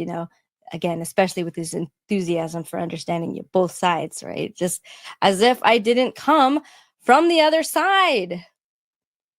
I'm pretty sure I said that in the call too. I was raised in this shit as the specific gender directly affected by it. They will never understand that, just outside of being converts, because even if they were raised in it, like as males, they'd still be clueless. I know I said earlier, like I thought they tried to listen and be respectful on the call. I'm not going back on that. I absolutely think they intended to come to that call with sincere intentions towards me. I think the biases they brought with them were unexamined ones versus, like purposeful. I do think they naturally came in on the defensive and with the goal to defend their stance. I think they were maybe expecting a fight from me. And so they were, wanting to, I think they came with that energy. Again, I don't think there was any deliberate maliciousness at this point of the story. But as we know from deconstructing Mormonism, a fuck ton of harm can be accomplished by well-meaning people. Bill and RFM, just like Jared Halverson, can come to something thinking that they're being really sincere and well-meaning and still miss the mark and still do far more harm than any help they gave, even if that was their intention in the first place. And it's inevitable when you hold beliefs that certain groups of people are beneath you. It effectively prevents any kind of true, like, genuine understanding, regardless of your sincerity. And I think that's what happened here, intentional or not. The condescension is problematic, and I'll say, like, maybe Bill and RFM are at a place where women aren't as beneath them as they are for people like Jared Halverson, but it's still beneath. It's still ultimate it's still not equal at the end of the day. So yeah, but it gave this energy, this Jared Halverson energy, this, the brethren have spoken, the thinking is done. And I say that because looking back on it now, they challenged and they resisted every point that I brought up, all of it. Yeah, like I said, it's understandable. I can understand how they came to the conversation that way. They knew I received their feedback and I didn't like it and I wanted to discuss it. It's not an excuse, but an explanation for our different approaches to the call. I guess I'll say it like that. It was a discussion. It wasn't an argument. I pushed back on a few things, points of clarification that I just wanted to be sure that they'd heard or thought about, and that's it. Like at the end, we couldn't agree. We didn't see eye to eye. I felt they heard me as much as they were capable of. I think they really tried to listen and understand. At this moment, sitting here, I'm a bit less certain that that perception was accurate, but I'm still inclined to think this was the best they could do, and they were sincere. But I've been wrong about that before, and honestly, I don't know which is worse. Like knowing your loved ones that won't understand something because they refuse to, they don't want to hear it, or when your loved ones like at least appear to want to understand you, but can't. Like they want to, but they actually can't. The end result is still the same. Whether from actively denying my rights, right, and voting to have them taken away at worst, like to at best privately agreeing with me but publicly silence me. At the end of the day, none of these men are willing to advocate for my equality and freedom. That's what this means. None of them are willing to step up to make a real difference. So like Telnaes, I resigned. At the very end of the call, I tell Bill and RFM that I want to leave the show. And I don't know, it surprised me, but that they were surprised. They were shocked. They genuinely shocked. And to their credit, they wanted to keep me. They asked what they could do to keep me. They specifically said, like, we are not trying to push you out. That was not the goal. That's not what we've ever been trying to do. What can we do to, to to keep you, to help you stay? And the way I don't know, they specifically asked, I remember this, like, do you like what this kind of like what do you want? Do you want us to agree with you? Do you want everyone to do you want to make the whole show about reproductive issues? Like, and those are such weird questions to me. And I guess I get it a little bit more now, but still, like they don't get it. That's what it shows. Like they don't get it. Yeah, I think it just to them it just came down to like, hey, like we have a different opinion on this like one like particular thing over here, and why is this something so upsetting to Maven? They just couldn't understand where I was coming from, and why this was a game changer kind of thing for me, just like Anne's rejected cartoon was. Like it's not about just like this one thing, this one time, it's an out of character, unprecedented attempt to shelter certain powerful, corrupt, and frankly dangerous ideologies from transparencies and deserved criticism and accountability for that harm that they caused. Like that was never what I expected from these men and on this show. It's just not one thing, one topic. This betrayed everything behind what I thought of these men and what I thought the show represented and why I ever joined to participate in the first place. Like it's this new thing that's not what I signed up for. It's literally the opposite. Like I joined because I thought we did the right thing. They were asking me to turn off a core piece of who I am, to reach across the aisle, right? Bridge the divide with those poor pro-life donors and pretend for their sake that there's any circumstance at all where I will tolerate my own objectification and subjugation. It's bullshit. Like, I'm not going to do that. I'm not going to do that. But they spent a lot of time, defending their right to a different opinion than me. Ugh. It's like I have no better claim than they do for the rights to my body, which is fucking wild when you think about it. It's just same old bullshit.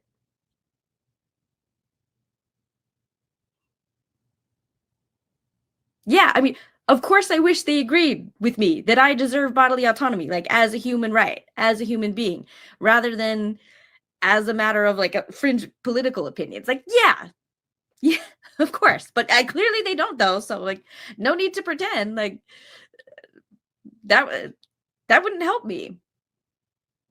And yeah, obviously not like changing the whole scope of Mormonism, but there's at least enough material about like reproductive just issues in Mormonism from the beginning. Like you could do a series on it.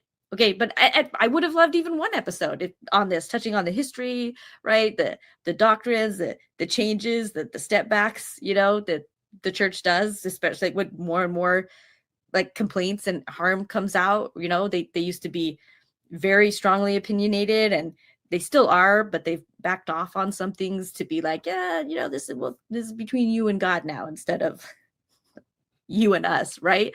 But like, there's real life consequences for people, families, like they just all of the same normal stuff that's normally in Mormonism Live, right? Like they totally could do at least one episode on it. And I would have loved that. But like they already could have if they wanted to. And if they wanted to, they wouldn't have told me not to talk about those things. Like we wouldn't be here. We wouldn't even be here. Like why are they asking this now? They just don't get it. Like there was no if for me at the point of this call. Like it was just, I'm leaving. I already knew what I needed to know from the conversation, and that was the whole point of it in the first place.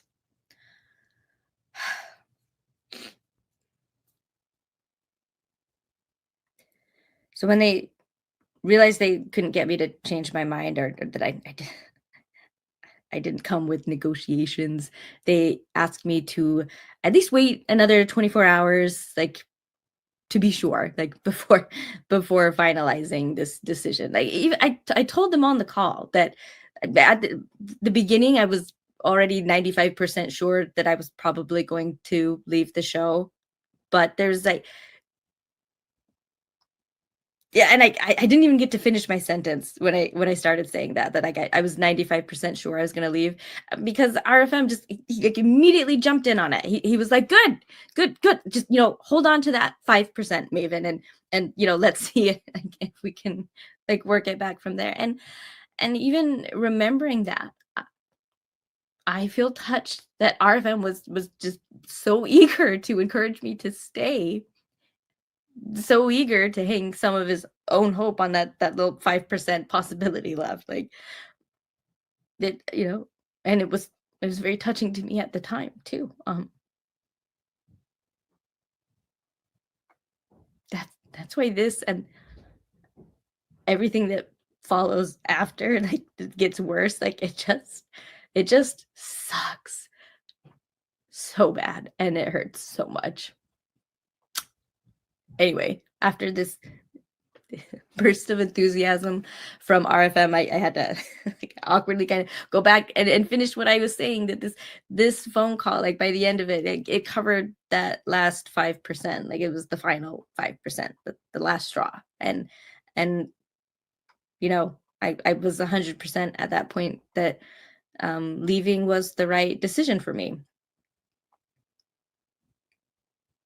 But they still asked for it, and maybe I'm getting nitpicky here, but I do also kind of feel like asking me to wait 24 hours, it kind of implies that they viewed this conversation as an emotional reactionary decision, just again, like women being hysterical, women being illogical, making irrational decisions based on emotions. Maybe if she calms down, gets some sleep, gets some snacks, maybe like new day, she'll come back to reason. But like I said, I'd been sitting on this decision for almost I think 3 weeks at this point, from the episode to this phone call. So so obviously I did wait another 24 hours. It made no difference.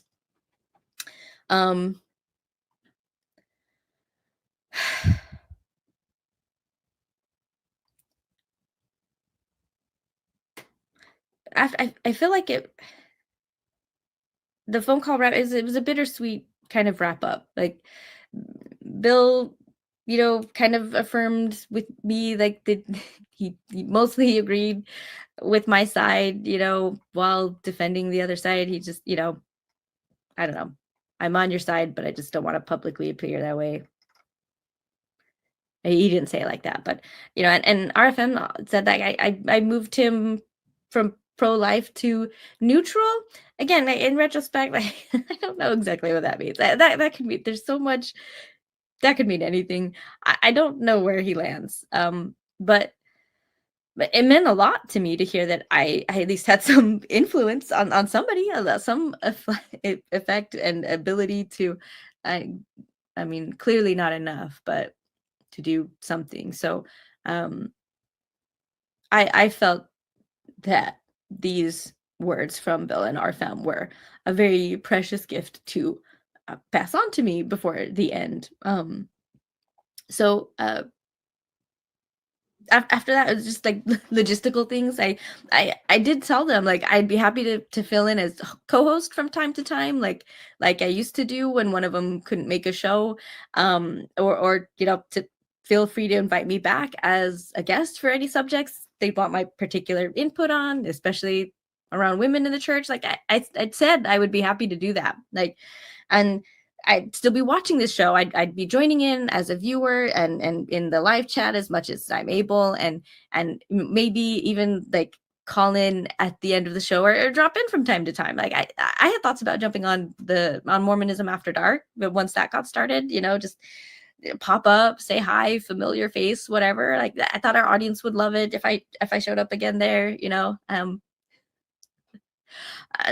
I'm glad I never ended up trying. I don't know what would have happened if I had, but there was also talk about looking for someone to replace me. That, for me, at the end of the call, it seemed was the assumption that was what they were gonna do and start looking for. And so I was excited about that. I thought, this was a great opportunity for me, and now, like, it can be passed on to someone else. A new voice can get a start in the community. So yeah, it just seemed like a given. But in all of this time, they haven't added anybody else, so it looks like they're just kind of doubling down on themselves, and it's clearly not a priority, if it ever was at all. I don't know. I figured, again, because I was leaving, on good terms, more or less. I figured we'd work out some kind of like goodbye episode, or something, but initially Bill went just like straight business, or to give him the benefit of, maybe he just took my resignation like really, really literally, as in, like, I'm done right now, like right this second, I'm never coming back. But I mean the decision, that was done, like, that was done. But I gotta say goodbye. I want to say goodbye. And of course I could still be there for the upcoming show. Like, I'm giving notice, okay? Like, that's what this is supposed to be. So luckily, RFM and I were both on the same page as far as the optics go. Like, he and I were both like, look, Maven can't just drop off and disappear with no warning. Like, no, nothing. That would look very bad, especially coming on the heels of the Gen Camp stuff. Like, it would definitely cause a stir. Like, I knew it, RFM knew it, and we painted the picture for Bill. So Dan Vogel was coming back that week for a part 2 from his previous week. And so Yeah, so I was thinking maybe I would the episode after that like would be my goodbye or something, but it was decided on this call at this time that I would just they would give me a few minutes at the end of the next show with Dan Vogel. And yeah, so that was episode 186, and I believe that was June 26th. So how far are we? I don't know, 2 hours in. This is the part where we like come back to what I alluded to at the very beginning, the decisions that I made, that I explained earlier that I now regret and that I feel were um, dishonest towards the audience. So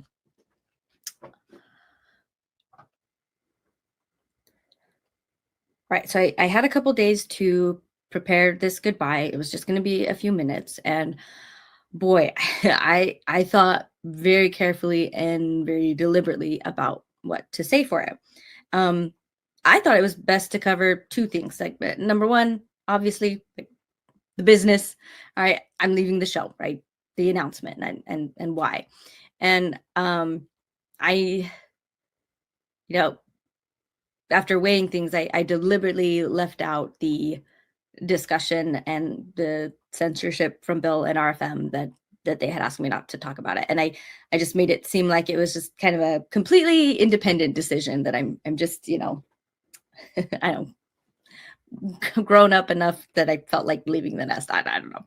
Um but uh but besides that, what I wanted to do was to spend most of the time more as a tribute to Bill and RFM. I just like spend um I just wanted to do right by them and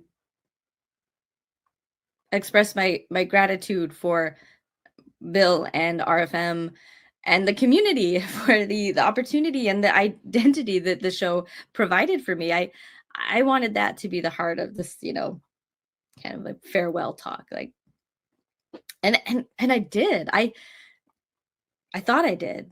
I gave my, you know, not entirely honest, like lying by omission, carefully worded explanation that I'm leaving to focus on reproductive rights. Like, and that part also was a kill two birds with one stone kind of endeavor. Like, I mean, first it's providing the explanation, which the audience expects, so that they know there's no drama, even though there was, but I was just deliberately hiding it. But secondly, I it just would be seen as good news by the whole audience, like regardless of where they fall on the issue, right? Like pro-choicers, they'd be happy for me. Like, great job, Maven. Good job for branching out and tackling this head on, right? But also for the other side, like, and the donors that threatening to stop supporting, shouldn't they be happy to know, like, they're getting rid of me? Like, they got what they wanted. It's a win-win for everybody, except for one.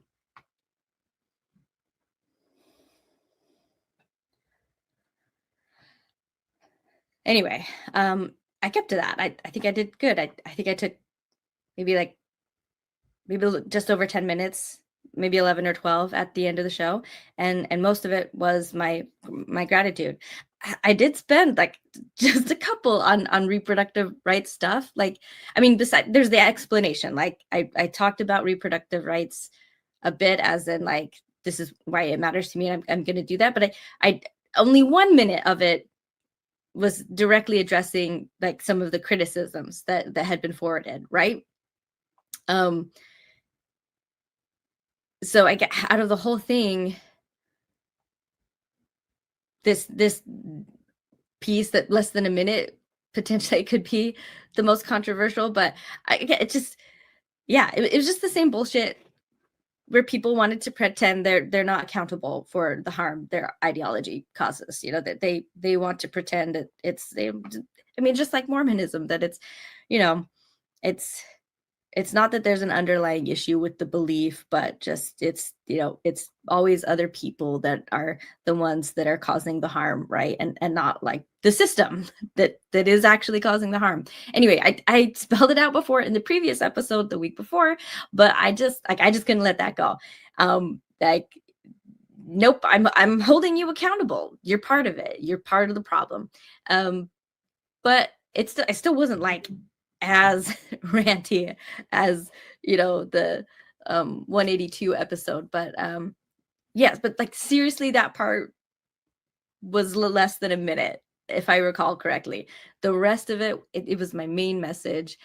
It was mostly about Bill and RFM and the community. And I thought I did really well. Maybe Bill and RFM were like nervous about what I might say, and maybe they were worried about me calling them out. But I really wasn't trying to start any drama or crusades. And Bill was the only one after who gave any indication that I did say something to make him uncomfortable. It was just a little kind of comment in it, and then there was a follow-up text too where because I had said, like, I had texted them something like, I thought, I thought that went well. I thought, and I said, I think it was neutral. I think I did a good job, right? But Bill replied something like, well, I don't think it was neutral, but like, okay. And, I mean, yeah, I'm so dumb, guys. Like, I feel stupid for not seeing it then. Like, hindsight is 2020, right? And from Mormonism, like we know how easy it is to not see something that you don't want to see. And I was trying so damn hard not to see what was in front of my face at this time. So yeah. One of the comments on that video was from Laura, and I just wanted to acknowledge it and also say thank you. It means a lot to me, still does. Thank you for calling it out. Thank you for standing up for me. I saw the comment way back then. I really appreciated it. But even then, I was afraid to comment even just like thank you, because I worried it would be an acknowledgement of the drama that I was really trying to avoid. And so I left you hanging. And I'm sorry, and I'm embarrassed about that. You defended me, and Bill kind of like clapped back at you, and I did nothing, and I'm sorry for that. And thank you again for speaking up, even just that little comment. Anyway, I more or less I think I was successful. There was a couple comments in Reddit that showed some of you astute listeners, you did catch a bit of the awkwardness. But it didn't become a thing. I didn't say anything. Those flames were not being fanned by anyone, and I just wanted to go peacefully. So anyway, I just want to thank everyone who's been with me on this. Dan Vogel also defended me in the comments, so thank you, Dan. And also I want to thank Dives. I was on his show shortly after all of this went down, and I was really touched by his reaction. Maybe I'll insert a clip of it here. But it meant a lot to see how much he cared.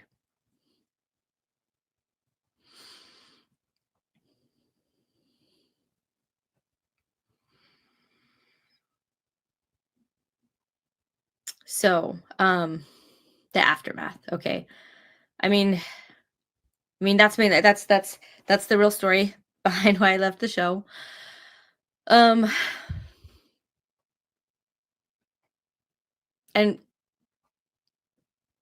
things seemed more or less normal at first. Like, if I wasn't working, if I was able to, I came in the live chat. I was chatting when I was able, right? I'm leaving comments on episodes. I'm liking. I'm engaging with the channel. Like it's small, but I'm still trying to do my part, like I said I would. And I was still talking and texting Bill and RFM regularly, as I did before. Like, Bill did ask me to send back the equipment that had been donated by somebody, so I did do that. I packed it all back up and and sent it back. And then I even saw RFM in Utah in, was it July or August? I think August. It was at Sunstone. I didn't get to see like nearly as much of him and Wendy as I would have wanted to. 'Cause I don't remember much about my schedule. I know I went straight to the airport from there. So I wasn't hanging around a lot, but yeah, like in the meantime, I did some interviews with Jean on Latter Daily Digest, and sometimes on topics that doubled up with my reproductive rights channel. I had an interview with Exmo Joe. I co-hosted like my first Mormon Stories episode about a very public sex abuse scandal in Denmark, along with modding most Mormon Stories episodes, like before. But plus, like at this time, I moved cities, got a new local job for my main source of income, right? It just, there was a lot going on, but I was still around. I was still participating.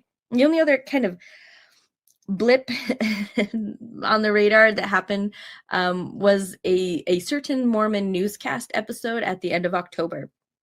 RFM, like the headline story was covered by RFM, and it was Mike Lee's attempted suppression of the press in Utah, reporting on a reproductive rights rally that happened at the state capitol. And I'm glad he did. I'm glad he covered it. It just is a little bit weird, though, when you think that it has nothing to do with Mormonism. It was clearly, political, but maybe when you've got like a political subject, like this reproductive rights combined with a Mormon politician, like maybe it cancels each other out, and now it's okay to talk about. And see, this is exactly an example of why, like, this censorship from Bill and RFM to not say certain things. Could they have told me anything then that like would not have covered also some of the things that RFM brought up himself, that like quotes that were even included in his slide? Again, it's just, just pointing out that the feasibility of me being like actually able to do what they thought they were asking me to do. I think this episode kind of proves that. But anyway, you know me, I was definitely in the chat for that, and I'm going to advocate for my rights, as did most others in the chat. But there was this one advocate against those rights, and so yeah, we kind of kept that going a bit, back and forth, kind of like the whole show, or most of it. And Bill did come in at one point and ask for us to move on from the abortion topic after it had gone well past that segment. And to be fair, again, full transparency, other chatters also did too. There were a couple that were like, okay, can you please move on, right? This person and I didn't wrap it up quite that instantly, and that's partly due to delays like in seeing certain responses as I was like typing things up and then kind of scrolling down to catch back up. But we wrapped it up organically sometime shortly after that, and again on our own and on friendly terms, us being the adults that we are. So like we wrapped up okay. And so I didn't think much of it until Bill sent me another text the next day, just kind of admonishing me over it. And it was annoying because I'm a viewer now. I wasn't even a mod anymore. But Bill wanted to be sure this gag order is in place. I guess even in the chat, even if other live chatters are able to say the exact same things, again, even when it is relevant, because it's literally the topic brought up in the video, but just whatever. Like it did change like one little thing, because like I said, up to this point, I was purposely watching the newscast because it's simulcasted to Mormon discussions and Mormonish. I always made sure to be watching and engaging from Mormon discussions side of it, just to give them that view and engagement. Just, I mean, partly out of a sense of loyalty to Bill and the brand. And I'm subscribed to Mormonish, so if there's like popped up first for me when I opened the YouTube app, like if I started there, I would make sure to like switch over to the other channel. But I know, just getting that text from Bill made me feel like, okay, you know, switching to engaging from the Mormonish side would probably be more appreciated by everyone. So I did, just to be on the safe side, and also so like Bill and RFM wouldn't worry anymore about seeing me in their chat. You know, I just thought, like, again, I think I'm being quite accommodating, you know, to their feelings. No big deal. And it's such a small thing, right? But again, it wasn't just loyalty to Bill's channel and brand, like, but after I left Mormonism Live, I was worried just like a little teeny bit that if Bill did see me engaging from the Mormonist channel, like if my comments were coming through from there, that there was a potential for him to think that I was doing it deliberately out of hurt feelings or something, right? So by making sure to engage from his channel, I thought I was playing it safe. I thought, you know, I was like just making sure, you know, Bill wouldn't think, you know, that I was mad. It's funny to me now, like how easy it was for me to like think about Bill's feelings on just like like such a teeny tiny detail, like, and it was never like reciprocated, you know. Maybe funny is not the right word for that, but what can I say? Like, I have a lifetime of training to be hyper aware of men's thoughts and feelings, like no matter how tiny the issue. But I'm not perfect at that, and I don't catch everything all the time. So this leads into the next part, I think, because it's kind of ironic, like as I'm resolving this like little teeny tiny idea that Bill would have even cared whose channel I was prioritizing first, like for YouTube engagement. It's at this time or around this time, as best as I can guess, I had unknowingly hit like a Titanic destroying sized iceberg when it came to my relationship with RFM. And like when that ship went down, like it went down shockingly fast and permanently. But I think the experience has been genuinely shocking to it. And I guess like there was a little bit slight delay in communication, like figuring out like what even happened, like that it was gone. Like it's just like yeah, just like what, it's gone. Like what happened? What happened? So at this point of the story, we're starting the holiday season, right? There's Halloween first, then the addition of the presidential election, which was it was something. It was something. I'll just say that. And then of course after that, like we're really in getting to like the swing of things of the actual like holiday season. Like things start getting really busy.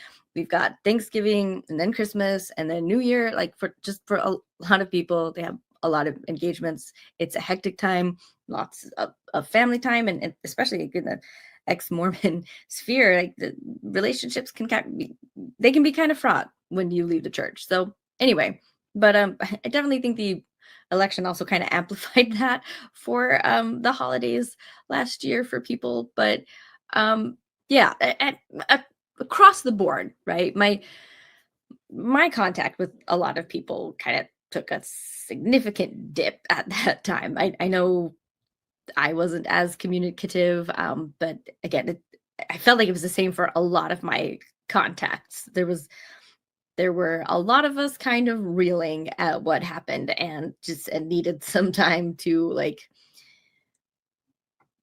face the future. Plus, in general, I'm the type of person I drop contact like for varying periods of time, and then will sometimes pick back up randomly. And I appreciate my friends who understand that. And coincidentally, many of them are the same way. It's probably not a coincidence, but look, I'm not the type to worry or get offended or upset if I don't hear back from people like immediately when I reach out to them. It's not a big deal. I always trust people have their reasons, right? Even just forgetting me, like included, because I do it all the time. I do it all the time. This is a trespass. I forgive in hopes that my exact same trespasses are forgiven as well. Okay, so that's just how I am. So initially, um, I didn't notice or think much of a drop in communication from RFM. Okay, but over time it starts to become more obvious. I'm starting to notice certain things, and I mean, like before it always starts with this like this little feeling, this feeling in your gut, like that something's wrong, and I just push it down and find excuses to explain how I'm just imagining things, I'm overthinking things. It's the holidays, he's just busy. He probably didn't see that message, or he forgot, or like he would have told me if there was an issue, right? So yeah, I'm kind of, dealing with this, but then it was fixed. Like all of that was put to rest about a week before Thanksgiving. I was included in RFM's like massive group text inviting us to participate in the Christmas Eve show. Yeah, so massive. I'm in it. So I I didn't know initially if I would be able to attend because there's a possibility that I was going to work that night, and I did. But uh, a shift that started later. Anyway, so I didn't immediately answer the invitation right away, but I at the very least, like getting that invitation helped me know like everything's fine between me and RFM, because if it wasn't, he wouldn't have included me in the text. So yeah, okay, I was definitely imagining it. Or was I? Because after that, like the silence continued and it became even more obvious. So at one point I was confident enough that like in my work schedule that um I was pretty sure the shift I was going to get would be one that I was pretty sure that I could join RFM's Christmas Eve show. I'll just say that. So I texted RFM. I text him like I'm in. No answer. I know this is an event with a lot of people, so maybe in like the midst of planning and organizing with the other like I don't know 20 or so people, like yeah, my text could get lost in the shuffle, right? And then um when I went back and reread the original message, because by now it'd been a couple points or a couple weeks, I realized that I had forgotten a couple details from that text. Like number one, the deadline he asked for was either the end of November or like by December 1st. And I was like one day after whatever that was. And in the text, he asked to be emailed if we wanted to join. So I was like, oh, okay, I had sent a text instead. So maybe I just, that's how I got lost in the shuffle. And so I sent a follow-up text just to kind of, I guess, test if my text had gotten lost, this follow-up would bring it back up. And if RFM had a full schedule already, like he told me, and maybe even make a Christmas joke, like, there's no room at the inn, it's too late, kind of a thing, like.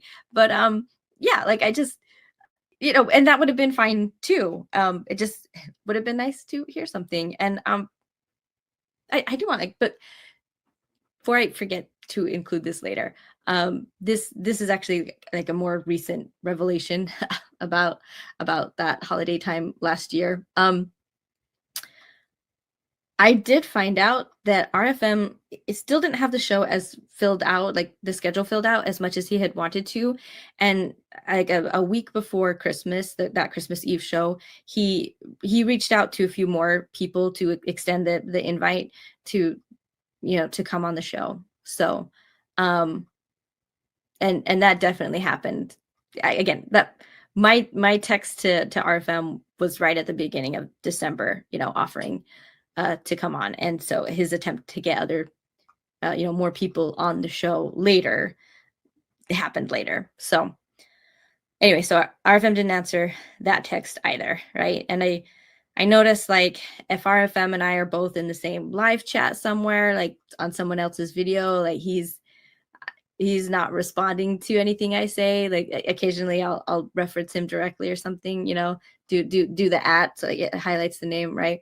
And again, like I don't think too much of it at first because like, you know, that's not unusual for RFM. Like when he joins the chat, sometimes he's not there the whole time or or super chatty, like a lot of times it's only a few chats. And so I regularly see this happening to other people too. Other people might ask our friend a question that like he never sees or responds to, or something like, and y- I don't, sometimes I'm listening to shows when I'm doing other things, so I'm not actually like actively watching the chat. I'm just it's as I'm listening, I have a thought or a comment come in my head that like I'll go back to the computer and type something and maybe stay for a few minutes or whatever. It just gets to the point like it's ridiculous. Like it goes beyond what I can just attribute to chance. Like it wasn't like not just the life, just everything else. And so I finally I sent a text to RFM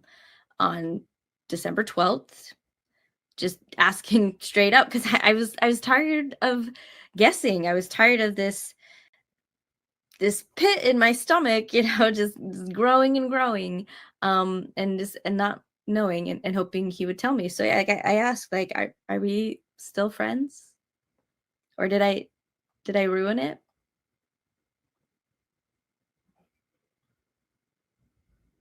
No answer. I've never seen or even heard of RFM acting like this or doing this to anybody else, including people he was in conflict with. I've seen him in conflict with others. And yeah, I'm a low key person when it comes to communication. So even at this point, right? When I send this direct question that he also refuses to answer, like, okay, most people would take the hint here, okay? I do not, right? And I kind of want to defend that. Like it's on principle. I don't take it. Like yeah, like with someone that close to me, RFM and I we were good friends.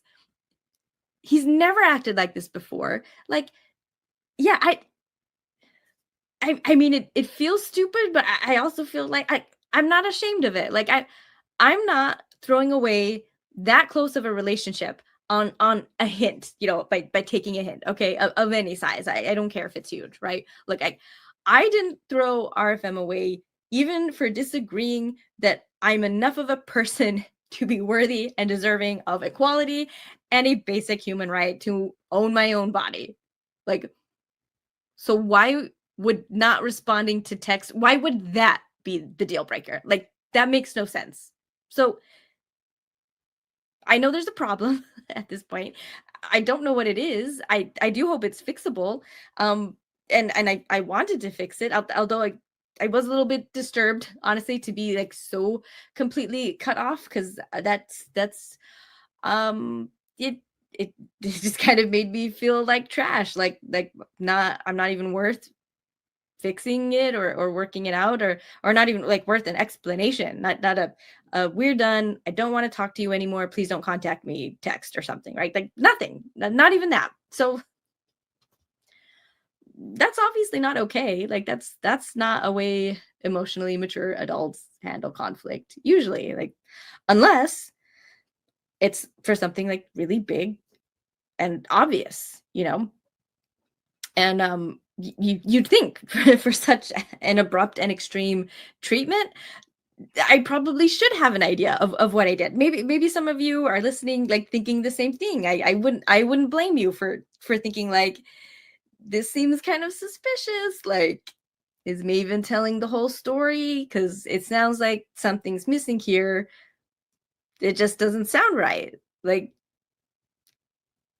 but I'm really not leaving anything out. Like it was just as confusing for me then. Like I'm obviously, if not more, as it is for you hearing it the first time, like from me now. So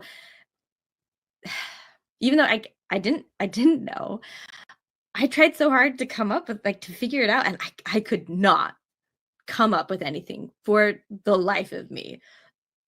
like what I possibly could have done to deserve this. And you know, you guys, at this time, and like, December was kind of rough, but like my biggest fear, the thing again, just like that pit in the stomach, like this gnawing feeling, and it my biggest fear was that I had done something that bad to him, so bad that I deserved to be treated this way. And that would be a really tough truth to swallow, because I didn't think RFM was capable of treating me this way if I didn't deserve it. So like it made sense that, like, even though I didn't know why, like it made more sense to me that I must have hurt him really deeply, because I people don't just change overnight, like for nothing like this. So like yeah, I'm feeling, I probably do deserve this. And even though I don't know, I'm already feeling so much shame and sorrow over it. I think not knowing was the worst part. That like ambiguity just, it intensified the shame, and I dreaded having to face it at some point. I knew, like, at some point I'm gonna find out and face it. Um and I already feel like a shitty person because I've clearly deeply hurt my friend in the first place. But then, like, how clueless and obtuse do you have to be on top of that to not even know that you did something so catastrophic? So it's just worse. And I am still wondering at this time, like, whatever it was I did, like, I did wonder how could RFM not know that it would be clearly unintentional. I would never hurt him deliberately, like, let alone something so big as to warrant such a complete cutoff, right? No talking about it, no second chances, no nothing. Like, the severity of the response just implied to me that he must feel it was deliberate, and that made me sad to think that he thought that.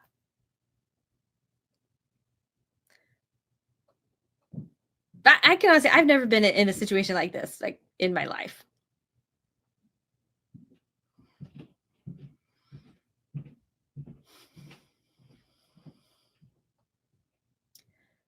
I wasn't just sad. Like, the confusion,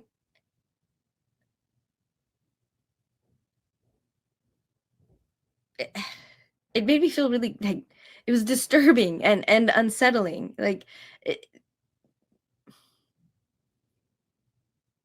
yeah, it was just tough to go through mentally. It was this protracted silence, and it just had this effect of, like, making me question my perception of everything. Same as gaslighting, it's just like I'm just constantly questioning myself and what happened and what, my perception of reality. Because, you know even though I'm not dealing with it, like, it's still, I'm going through my day, and sometimes I wasn't thinking about it because I was busy thinking about other things. But whenever something kind of, triggered that reminder of, this broken relationship hanging over me, it would, I guess, reignite, like, my attempts to, like, just wrestle with myself in my mind, like, what is it I'm missing to make sense of this whole thing? Like, and every time consistently, like, I don't think, just really trying to, like, get those gears going, I constantly come away with just zero progress on again, on something that it should be obvious, right? Like, yeah, of course it'd be natural at some point to I think wonder along the way, like, I don't get it. Have I lost my mind? Anyway, like, the ship was sunk at this point. I just didn't know. I didn't know it was doomed already, right? I still feel like, think that there's a way to fix it once I find the problem, right? And I thought I had the luxury of enough time to kind of push it to after the holidays to deal with. So you know, that was another factor, right? And then also like RFM, like he's not talking to or responding to me at all. So like clearly he needs some space, you know. So it's not like the ball was actually even in my court to like really aggressively pursue this. Like RFM had plenty of options, right? But yeah, like I said, it was the holidays. We're now in the timeline, like approaching Christmas closer than ever, right? So however busy holidays are, like it's the most busy at this time. And again, I needed space. November and December were rough months. I had a lot of other personal stuff come up, like a car repair, a break-in, and a shooting right outside my house. It was a lot. So I wasn't ready to tackle it, and neither was RFM, clearly. So like, yeah, I just let that sit while I dealt with everything else. But and also like something else, like, again, the Christmas Eve show is approaching, and so even if there was a small chance that this was all just in my head the whole time, and everything was actually fine, and this was sitcom level miscommunications, right? There might be a chance that RFM did actually put me on the schedule, right? Maybe somewhere when he did get the text message, even though I was a day late than he asked for, you know, maybe later, because he asked everyone to email, maybe he used the email to create the list to send out the schedule, but I got missed because I sent a text, not an email, you know, like, you know, I just, you know, I can see, I can create these scenarios in my mind where, you know, that this is, again, all just an unintentional mistake and miscommunication. So I kept getting hung up on the chance, right, that RFM did actually expect me to be there for the show for a couple minutes. And if so, I didn't want to let him down and not show up, especially like actively feeling as I was, this kind of fear that I had hurt him. So like even in this like potential alternate scenario where his feelings aren't hurt at all, but maybe could be if I didn't show up for the show, like, and I know it's stupid. I knew it was dumb, like back then too. Like, but I guess I'm a bit more I have more conviction now than I did back then. But like, look, like, before you guys come at me for just like way overthinking things, like listen, I get it. Okay. I know, but like knowing that's how my brain works, that doesn't stop my brain from working that way. And I'll remember, Mormonism taught me to question my own mind, to question my own judgment, my own perception, like all the damn time. So you'll forgive me, hopefully, or at the very least understand that just hanging on a small, tiny possibility of something being true, despite mounting evidence to the contrary, like that's very familiar territory for me and for most of you watching this too. So and yeah, I'm overthinking that. This isn't just like some research or like a content idea that I'm overthinking. It's a person that I value and didn't want to disappoint, on top of already grieving that I somehow had already. So this little teeny, like, what if he does actually want me there? Like, even though I know it's not very likely, like for that reason, it had more weight for me in my brain. It took up more space than the obvious answer that, again, I would lose nothing from if I was wrong about it. So that's I'm just trying to explain. But it's just again, the show is approaching, and it just sucks not knowing for sure. So on December 22nd, I reached out to someone I know was going to be on the Christmas Eve show, a mutual friend of mine, right? And I just think, yeah, I'll ask them about the schedule. You know, so I send her a text. I confirmed that she did get one, right? And that makes sense. So, you know, I text her back. I tell her, you know, like I'm pretty sure I'm not in the lineup, but since you have the schedule, do you mind just taking like a real quick look for me just to confirm like Maven is not on there, like that, just real quick.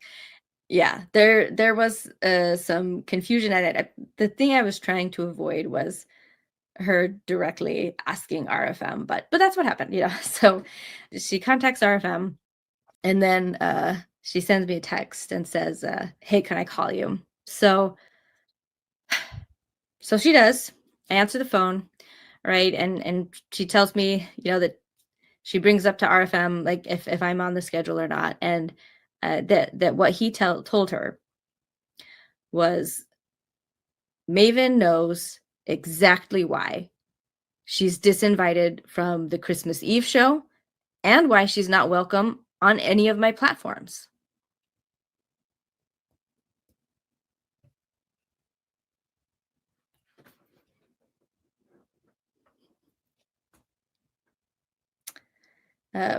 So yeah. So obviously she asked me like, are you sure you don't know? Because he says you do. And I just, oh, just wow. Wow, wow, wow, wow, wow.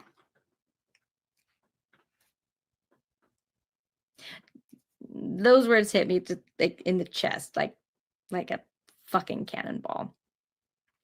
And still didn't tell me what I did. Oh, okay, like first of all, there was no disinvited. I was invited. There was no communication, any retraction of said invite. But at least I finally know one thing concretely. Like, I don't have to worry about disappointing RFM by not being there. Like, quite the opposite. Like, at least I have that. That's what I was looking for in the first place. But I also didn't know, like, I was banned from all the platforms. Just like, oh, okay.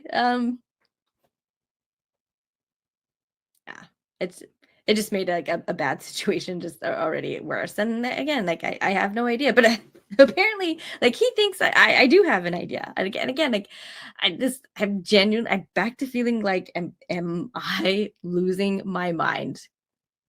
We're clearly operating like in very different realities at this point. Like my God, like can it get any worse? Like I'm afraid to ask at this point, right? So all right. So after this phone call with this like mutual friend, like it ended pretty shortly after that because like she didn't have much more to add, and I didn't have any guesses. All I could say was just like, nope. Like I still really don't know. I really don't know.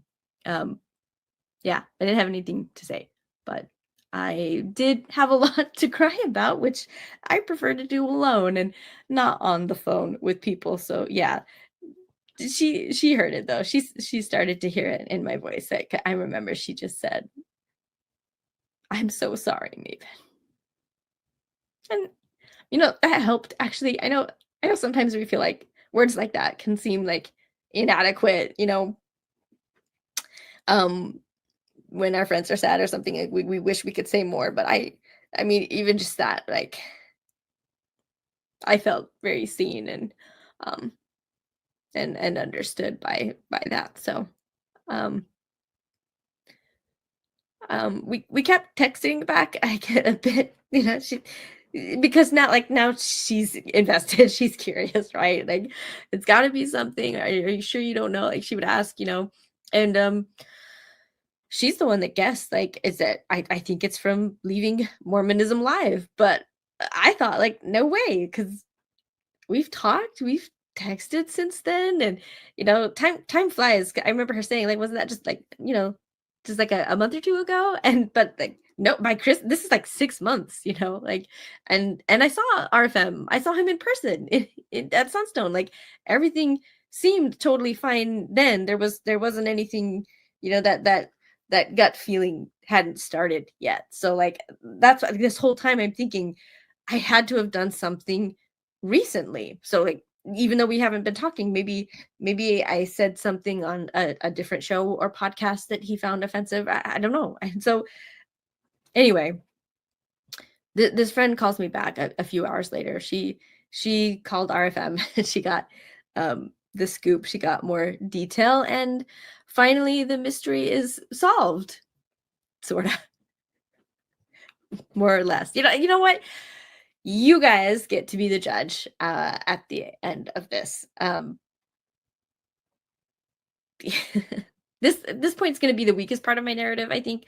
I mean, everything up till now, this is all like my point of view and what I'm experiencing and heard directly. But now at this point, we're getting the story heard like third hand. Like you're getting it from me, that I got from this friend, that she got from RFM. So like, and it's been a couple months since this conversation happened. So if RFM were, to want to like deny everything from this point on, he very well could. Like he'd have to throw our friend completely under the bus and like make her out to be a shit stirrer and liar. I have zero reason to believe that she would have made any of this up like at that time. That so I yeah, that's not even like a possibility in my brain. But anyway, I wanted to voice this caveat, right? RFM was not willing to talk to me directly and still has not at any point it's all of this started. So this little literal game of telephone is the best I have to understand and work through all of this. And so yeah, it's the best I have to share with you at this moment. All I can say is like everything else that I talk about from here on after like will accurately represent just my understanding currently. I am determined to be upper in the saddle of the power. That's ultimately what I wanted, and that's not what I got. Like that was my betrayal. I just think that I deserve the same rights they have always had the privilege of enjoying without threat, like in perfect comfort their whole lives. And I really don't think I'm asking much. I really think that the bar is really fucking low in what I'm asking for. But like how did I hurt them? I embarrassed them by advocating for my rights and by leaving the show. I rejected them. They never asked me to leave the show. They wanted me to stay. Right. And just shut up about this little topic over here, right? So they could keep some donors. And instead I mostly shut up by leaving the show. And lastly, the final straw was that live chat on the Mormon Newscast.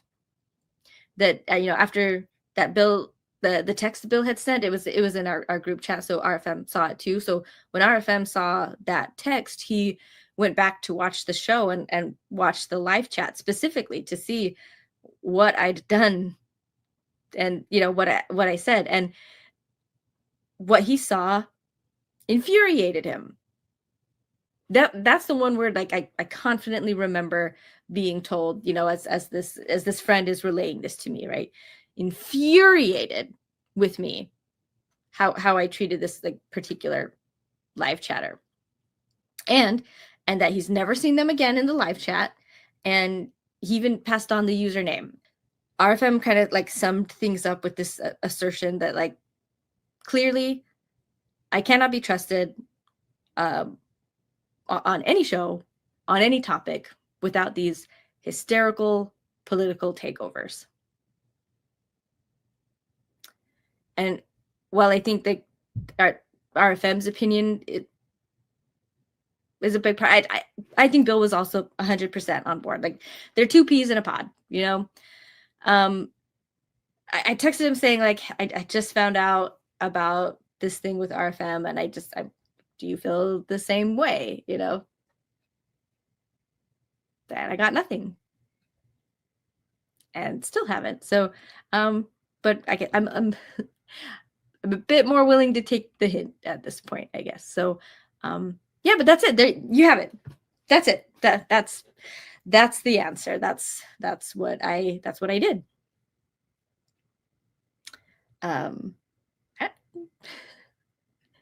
Or is it?